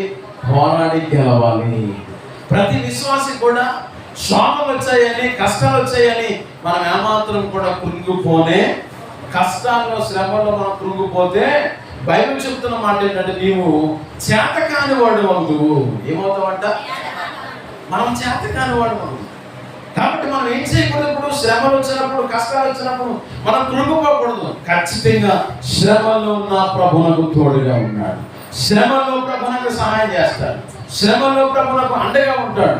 శ్రమలో నన్ను ఏమాత్రం ప్రభు నన్ను విడిచిపెట్టడు. కాబట్టి శ్రమలు వచ్చినప్పుడు మనం కూడా ఏం చేయాలి తెలుసా? ఆ శ్రమలను ఎదిరించే శక్తి కొరకు దేవుని ఎదుట మనం ప్రార్థనలు చేయాలి. దేవునికి స్తోత్రం చెప్పండి. హల్లెలూయా. కాబట్టి 4వ అధ్యాయంలో పోరాటం గురించి మనం చూస్తాం. సో శ్రమలు వచ్చాయని ఆ రోజు అంటాడు ఏంటో తెలుసా? నీరో చక్రవర్తి చేసిన పనిని బట్టి క్రైస్తవులను ఉన్నది దొరికిన వారు దొరికినట్టుగా చంపేస్తున్నప్పుడు అంటాడు, ఆదరిస్తూ చెబుతున్నాడు, శ్రమలను బట్టి మీరు ఏమాత్రం కూడా అధైర్య మీరు కంగారు పడద్దు, ప్రభు మీకు సహాయం చేస్తాను, ప్రభు మీకు సహాయం చేస్తాను అని చెబుతూ పేతురు వాళ్ళు ఏం చేస్తున్నారని చెప్పంటే ఆదరిస్తూ ఆయన చెబుతున్నారు, శ్రమలు వస్తాయి, శ్రమల్లో దేవుని కృప మీకు తోడుగా ఉంటారు, శ్రమల్లో ప్రభు మీకు సహాయం చేస్తారు అని చెబుతారు. ఎప్పుడు ఆ పోరాటం మనం ఏం చేయాలంటే గెలవాలి. పోరాటం మనం ఏం చేయాలంట? అందుకే ఇక్కడ మనం చూస్తున్నప్పుడు ఒకసారి మీరు 12వ వచనం చదివితే 4వ అధ్యాయం 12వ వచనం, మిమ్మల్ని శోధించుటకు మీకు కలుగుచున్న అగ్ని వంటి మహాశ్రమల గురించి మీకేదో ఒక వింత సంభవించినట్లు. అసలు మనకి ఈరోజు ఆలోచన చేస్తే లేఖనం సెలవిస్తూ ఉంది, మిమ్మల్ని శోధించుటకు మీకు కలుగుచున్న అగ్ని వంటి మహాశ్రమం. అసలు మీకు ఆ శ్రమలో అటువంటి శ్రమలు వస్తున్నాయి మనకి, అగ్ని వంటి శ్రమలు వస్తున్నాయి మనకి. ఆ రోజు వాళ్ళకి వచ్చాయి, ఆ రోజు ఆ సంఘానికి వచ్చాయి, ఆ రోజు ఆ సంఘంలో ఉన్న పరిస్థితిని చూస్తున్నాం, వారికి అగ్ని వంటి శ్రమలు వచ్చాయి. ఆ శ్రమంలో కూడా వారు ఏం చేశారు తెలుసా? నిలవబడ్డారు. ఈరోజు మనకి అంతటి శ్రమలు రాకపోయినా కొంచెంగా శ్రమలు వచ్చినా కానీ మనం ఏం చేయలేకపోతున్నాం అంటే తట్టుకోలేకపోతున్నాం. ఆ శ్రమలో నిలవబడలేకపోతున్నాం.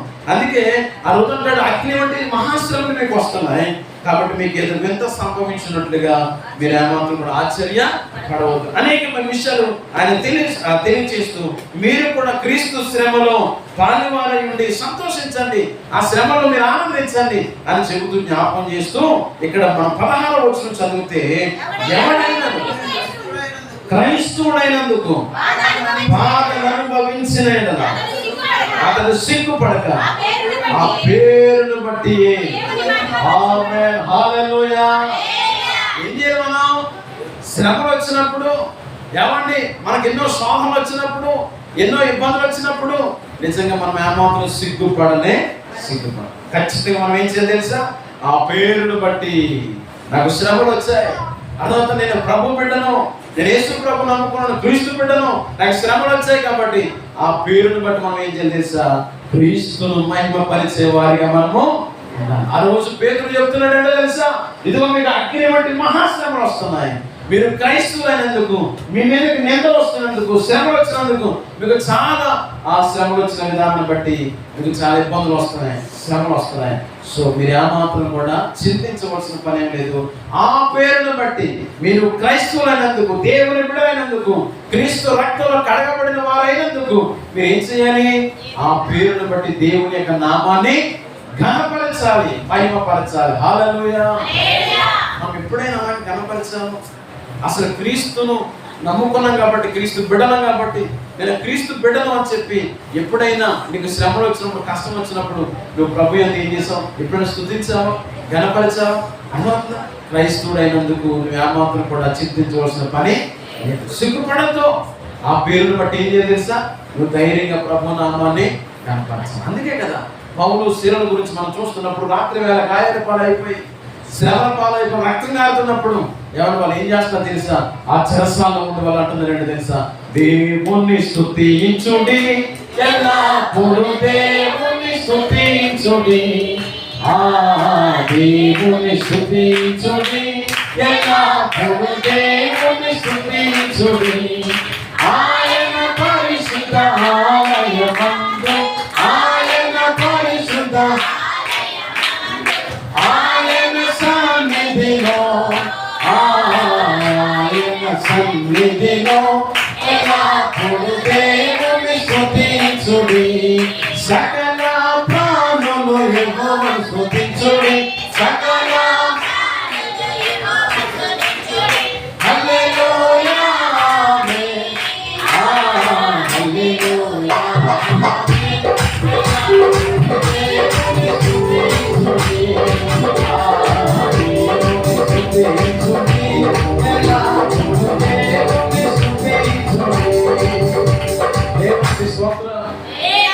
అసలు శరీరం అంతా గాయాలైపోయి, బాధలు వచ్చేసి, శ్రమల పాలైపోయి, రక్తం కారిపోతున్న సందర్భాలు ఎవరైనా పాటలు పాడతారా? కానీ వాళ్ళిద్దరు ఏం చేశారు తెలుసా? ఆ రాత్రి కాల సమయంలో పాటలు పాడుతూ ప్రభు నామాన్ని, ఎందుకు? ఇది మా ప్రభువును బట్టి. హల్లెలూయా.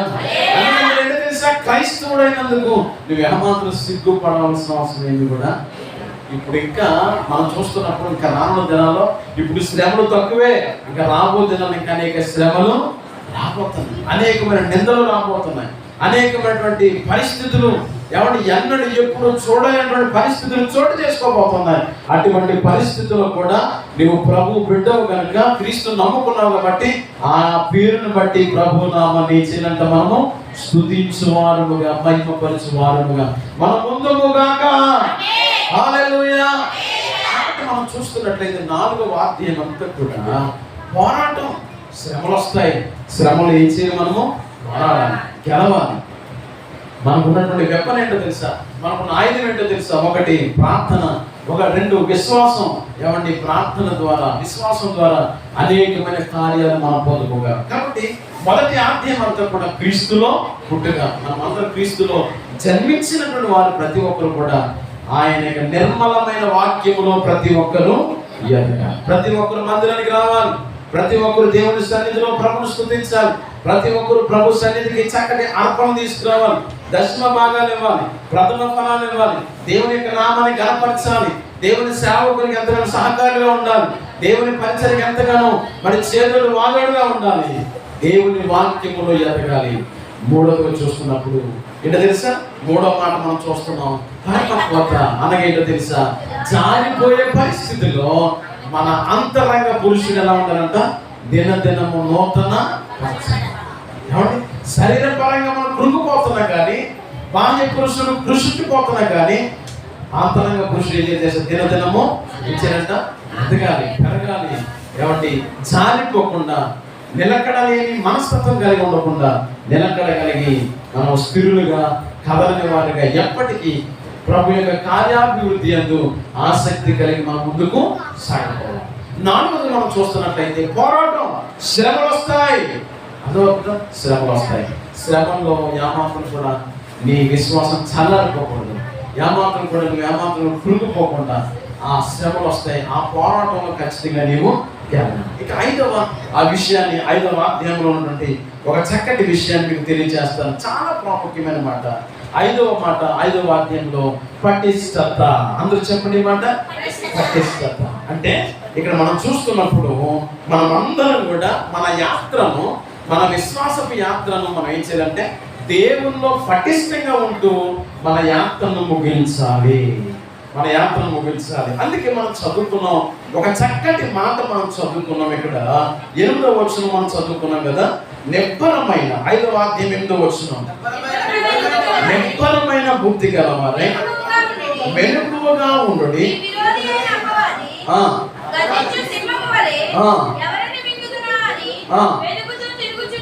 చాలు. ఇక్కడ మనం చూస్తున్నప్పుడు దేవుని బిడ్డలారా 5వ మాట పటిష్టత అంటే దానికి అర్థం ఏంటంటే మనము స్థిరులుగా మనం ఏం చేయాలంట ఉండాలి, మెలకువగా మనం ఉండాలి, నిలకడగా మనం ఉండాలి. ఏమాత్రం కూడా జారిపోకుండా మనం ప్రభువును పటిష్టంగా ఉంటూ మన యాత్రను మనం ఏం చేయాలి, ఇప్పుడు ముగించాలి. ఈ విశ్వాసం యాత్రను పటిష్టంగా దేవుల్లో ఉంటూ మనం ముగించాలని చెప్పి లేఖన భాగం సెలవిస్తూ ఉంది. ఎందుకో తెలుసా అపవాది గర్జించే సింహం వలె ఎవరిని మృంగుతున్నా అని చెప్పి వాడు ఎదురు చూస్తున్నాడు. ఎప్పుడు దొరుకుతాడా, ఎప్పుడు ఈ కుటుంబం దొరుకుతుందా, ఎప్పుడు యవనస్తులు దొరుకుతాడా, ఎప్పుడు యవన స్త్రీ ఈ యొక్క స్త్రీ దొరుకుతుందా అని చెప్పి ఆ సాతానుడు ఏం చేస్తాడు తెలుసా, మీ కొరకు వాడు గర్జించు సింహం వలె వాడు ఏం చేస్తాడంట ఎదురు చూస్తున్నాడు. ఆ రోజు షూషాను కోటలో హామాను ఎలాగైతే మోర్దుగా ఎప్పుడు దొరుకుతాడా, ఉరివేసి చంపేద్దామని చెప్పి ఎదురు చూస్తున్నాడు. సో అటువలే సాతానుడు కూడా ఏం చేస్తున్నాడంట, ఆ సమయం కొరకు వాడు ఎదురు చూస్తున్నాడు. అటువంటి పరిస్థితిలో మన విశ్వాసం చల్లారిపోకుండా సన్నగిలిపోకుండా మనం పటిష్టంగా ఉంటూ దేవుల్లో మన యాత్రను ఇచ్చినట్టు ముగించు వారముగా మనము ఉండాలి. అందుకంటాడు నిబ్బరమైన బుద్ధి గలవారై మెలకువగా స్థిరులుగా మీరు ఉంటూ మీ విరోధి అయిన అపవాది గర్జించే సింహం వలె ఎదురు చూస్తున్నాడు కాబట్టి వాడి వలలో చిక్కకుండా మిమ్మల్ని మీరు జాగ్రత్తగా కాపాడుకోండి అని చెప్పి ఇక్కడ పేతురు మరి చాలా చక్కటి రీతిలో 5వ అధ్యాయంలో ఆయన మాట్లాడుతున్నారు. 9వ వచనం చదివితే లోకమందున్న మీ సహోదరులు ఈ విధమైన శ్రమలే నెరవేర్చున్నవని ఎరిగి విశ్వాసమందు స్థిరులై వానిని ఏం చేయాలి, మనం విశ్వాసంలో స్థిరులుగా ఉండి ఏం చేయాలంటే ఇప్పుడు ఎదిరించాలి. సాతానుని ఎదిరించాలి, అపవాదిని ఎదిరించాలంటే ఏం చేయాలి, ఇప్పుడు మనలో ప్రార్థన జీవితాన్ని కలిగి ఉండాలి. ఏముండాలంట, ప్రార్థన జీవితాన్ని కలిగి ఉండాలి. ప్రార్థన జీవితం కలిగి ఉన్నప్పుడు మాత్రమే అపవాదిని మనం ఏం చేయగలం, ఎదిరించగలం. యేసు క్రీస్తు ప్రభుల వారు 40 దినాలు ఉపవాసం ఉండి ఆయన ఏం చేశారు, ఇప్పుడు అరణ్యమందు ఆయన ముందుకు సాగుతున్న సందర్భంలో ఎవరు వచ్చారు అక్కడికి, ఇప్పుడు సాతాను కూడా వచ్చారు, అపవాది వచ్చారు. ఎందుకనంటే యేసు ప్రభు ఆయన ఉపవాసం ఉన్నారు కాబట్టి ఇప్పుడు ఆయనకి ఆకలేస్తుంది కాబట్టి ఆ రాళ్ళని ఏం చేయమంటాడు, ఇప్పుడు ఆయన రొట్టెలుగా చేసుకుని తినమంటాడు. తర్వాత ఆ సందర్భాలన్నీ మనం చూస్తాం. చివరికి యేసు ప్రభు అంటాడు, సాతానా పారిపో అని చెప్పి గర్జించిన వెంటనే వాడు ఏమైపోయాడు, ఇప్పుడు పారిపో. అంటే సాతాను యేసు క్రీస్తు ప్రభుల వారిని జయించారంటే కారణం ఏంటంటే యేసు ప్రభు చేసిన ఆ 40 దినాలు చేసిన ఆ ప్రార్థన. ఈరోజు మనం కూడా అటువంటి ప్రార్థన జీవితాన్ని కలిగి ఉంటే అపవాదిని ఖచ్చితంగా మనము ఎదిరించగలం. అపవాది సింహాసనాన్ని గడగడ వణికించేది ఏంటో తెలుసా, కేవలం ప్రార్థన మాత్రమే. అపవాదిని ఎదిరించేది కేవలం ప్రార్థన శక్తి మాత్రమే. సో వాడిని ఎదిరించాలి, మనం విశ్వాసంలో స్థిరులుగా ఉండాలి. మనం ఖచ్చితంగా అపవాదిని మనం గెలవాలి, ఎదిరించాలంటే ప్రతి ఒక్కరు ప్రార్థన జీవితాన్ని కలిగి ఉండాలని చెప్పి ఆ రోజు పేతురు గారు చక్కగా సంఘానికి తెలియజేస్తారు. ఈ రోజు ఈ యొక్క సంఘంలో ఉన్న ప్రతి ఒక్కరితో ప్రభు మాట్లాడుతున్నాడు. మనం అందరం కూడా ప్రభువును జన్మించాం. ఇంకా ఎవరైతే ప్రభువును జన్మించలేదో వారు ప్రభువు తెలుసుకోవాలి. వారికి ఖచ్చితంగా రెండవ జన్మ మరలా వారు ఏం చేయాలంటే జన్మించాలి. జన్మించిన వారు ఏం చేయాలి? దేవుని వాక్యములో, నిర్మలమైన వాక్యములో వారు ఎక్కడ పడితే అక్కడ పరిగెట్టకండి, ఎక్కడ పడితే అక్కడ వెళ్ళకండి, స్వస్థతని లేకపోతే అదని ఇదని చెప్పి పరిగెట్టకండి. ఎక్కడైతే ఆరోగ్యకరమైన బోధ లభిస్తుందో అక్కడ మాత్రమే మీరు వెళ్ళండి. దేవుని మందిరానికి రండి, చక్కగా నిర్మలమైన వాక్యాన్ని మీరు వినండి, మీ జీవితాన్ని బాగు చేసుకోండి. హల్లెలూయా, హల్లెలూయా. కాబట్టి రెండోది మనం చూస్తున్నాం, పెరగాలి, ఎదగాలి నిర్మలమైన వాక్యం. పాల వలనంటే పాలు దేనికి సాదృశ్యంగా ఉందంటే వాక్యానికి సాదృశ్యం. కాబట్టి ఆ వాక్యంలో మీరు ఎదగాలి, కల్పనా కథ వైపు మీరు తిరగకూడదని చెప్పి మాట్లాడుతూ మూడోది చూస్తే చక్కటి మాట పరిపక్వత అనగా దానికి అర్థం ఏంటంటే జారిపోయే పరిస్థితులు వస్తాయి, జారిపోవద్దు, నిలకడగా ఉండాలి. నాలుగో మాట మనం చూస్తే పోరాటం, శ్రమలు వస్తాయి. ఆ శ్రమలు ఏం చేయాలి? మనం పోరాడి ప్రభు మన పక్షాన ఉన్నాడు. మనం ఎక్కడైతే ఏడుస్తామో అక్కడే మన ప్రభు నవ్వించేవాడు, ఎక్కడైతే ఓడిపోతామో అక్కడే గెలిపించగలిగిన వాడు, ఎక్కడైతే అవమానం చెందుతామో అక్కడే రెట్టింపు ఘనతనిచ్చి నడిపించగల దేవుడు మన ప్రభు. చప్పటి ప్రభు నామమున హల్లెలూయా. కాబట్టి నాలుగోది మనం చూస్తున్నప్పుడు పోరాటం, ఎన్నో పోరాటాలు వస్తాయి, ఎన్నో శ్రమలు వస్తాయి, ఎన్నో ఇబ్బందులు వస్తాయి. క్రైస్తవుడైనందుకు నువ్వు సిగ్గుపడిన అవసరం ఏమాత్రం కూడా ఆ పేరును బట్టి ఎల్లప్పుడూ ప్రభునామాన్ని గర్వించాలి, అతిశయించాలి. ప్రభునామాన్ని బట్టి మనం స్తుతించాలి, మహిమపరచాలి, ముందుకు సాగిపోవాలి. చివరిగా మనం చూస్తే చక్కటి మాట 5వ అధ్యాయంలో పటిష్టత. దేవుడిలో మనము పటిష్టంగా ఉంటూ బలంగా ఉంటూ మన యొక్క శత్రువైన అపవాది సాతాను గర్జించు సింహం ఎవరిని మృగుదునా అని చెప్పి ఎదురు చూస్తున్నాడు. కాబట్టి నిబ్బరమైనటువంటి బుద్ధి గలవారై నిలకడగా ఉంటూ స్థిరులుగా ఉంటూ మనం ఖచ్చితంగా మన యాత్రను పటిష్టంగా మనం ముందుకు సాగిపోవాలని, అపవాదిని ఎదిరించాలని, అపవాది క్రియలన్నీ కూడా లయమైపోవాలని, ఖచ్చితంగా మనము ఈ పోరాటంలో గెలవాలని మనం మరింతగా ప్రభు దగ్గరికి, ప్రభుకి ఇష్టలుగా జీవిస్తూ దేవుని రాజ్యానికి ప్రతి ఒక్కరు కూడా ఒకనొకప్పుడు వారసులుగా ఉండాలని చెప్పి మరి తెలియజేస్తూ ఇటువంటి ప్రాముఖ్యమైనటువంటి విషయాలన్నీ కూడా మనం కూడా అలాగున్న ఎదుగుచు ముందుకు సాగిపోవాలి. శ్రమలు వస్తాయి, నిందలు వస్తాయి, అవమానాలు వస్తాయి. నేను చెప్పాను, శ్రమ అనే మాట ఈ పేతురు రాసినటువంటి మొదటి పత్రికలో 17 సార్లు ఉంది, కృప అనే మాట 9 సార్లు ఉంది. శ్రమలో ఉన్నావా? దేవుని కృప మీకు తోడుగా, దేవుని కృప మీకు తోడుగా ఉంది.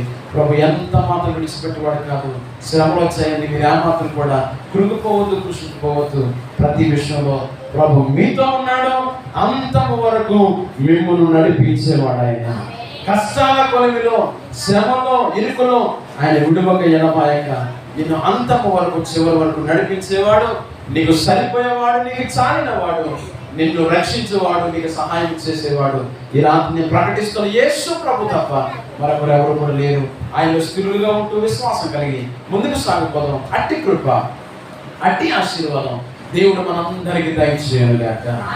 ఈ రాత్రి విత్తబడినటువంటి ఈ వాక్యం అనే విత్తనాలు 30దంతులుగా, 60దంతులుగా, 100దంతులుగా దేవుడు ఫలింపచేయునుగాక. తలలు వంచండి, చిన్న ప్రార్థన చేసుకోండి. తలలు వంచండి, చిన్న ప్రార్థన.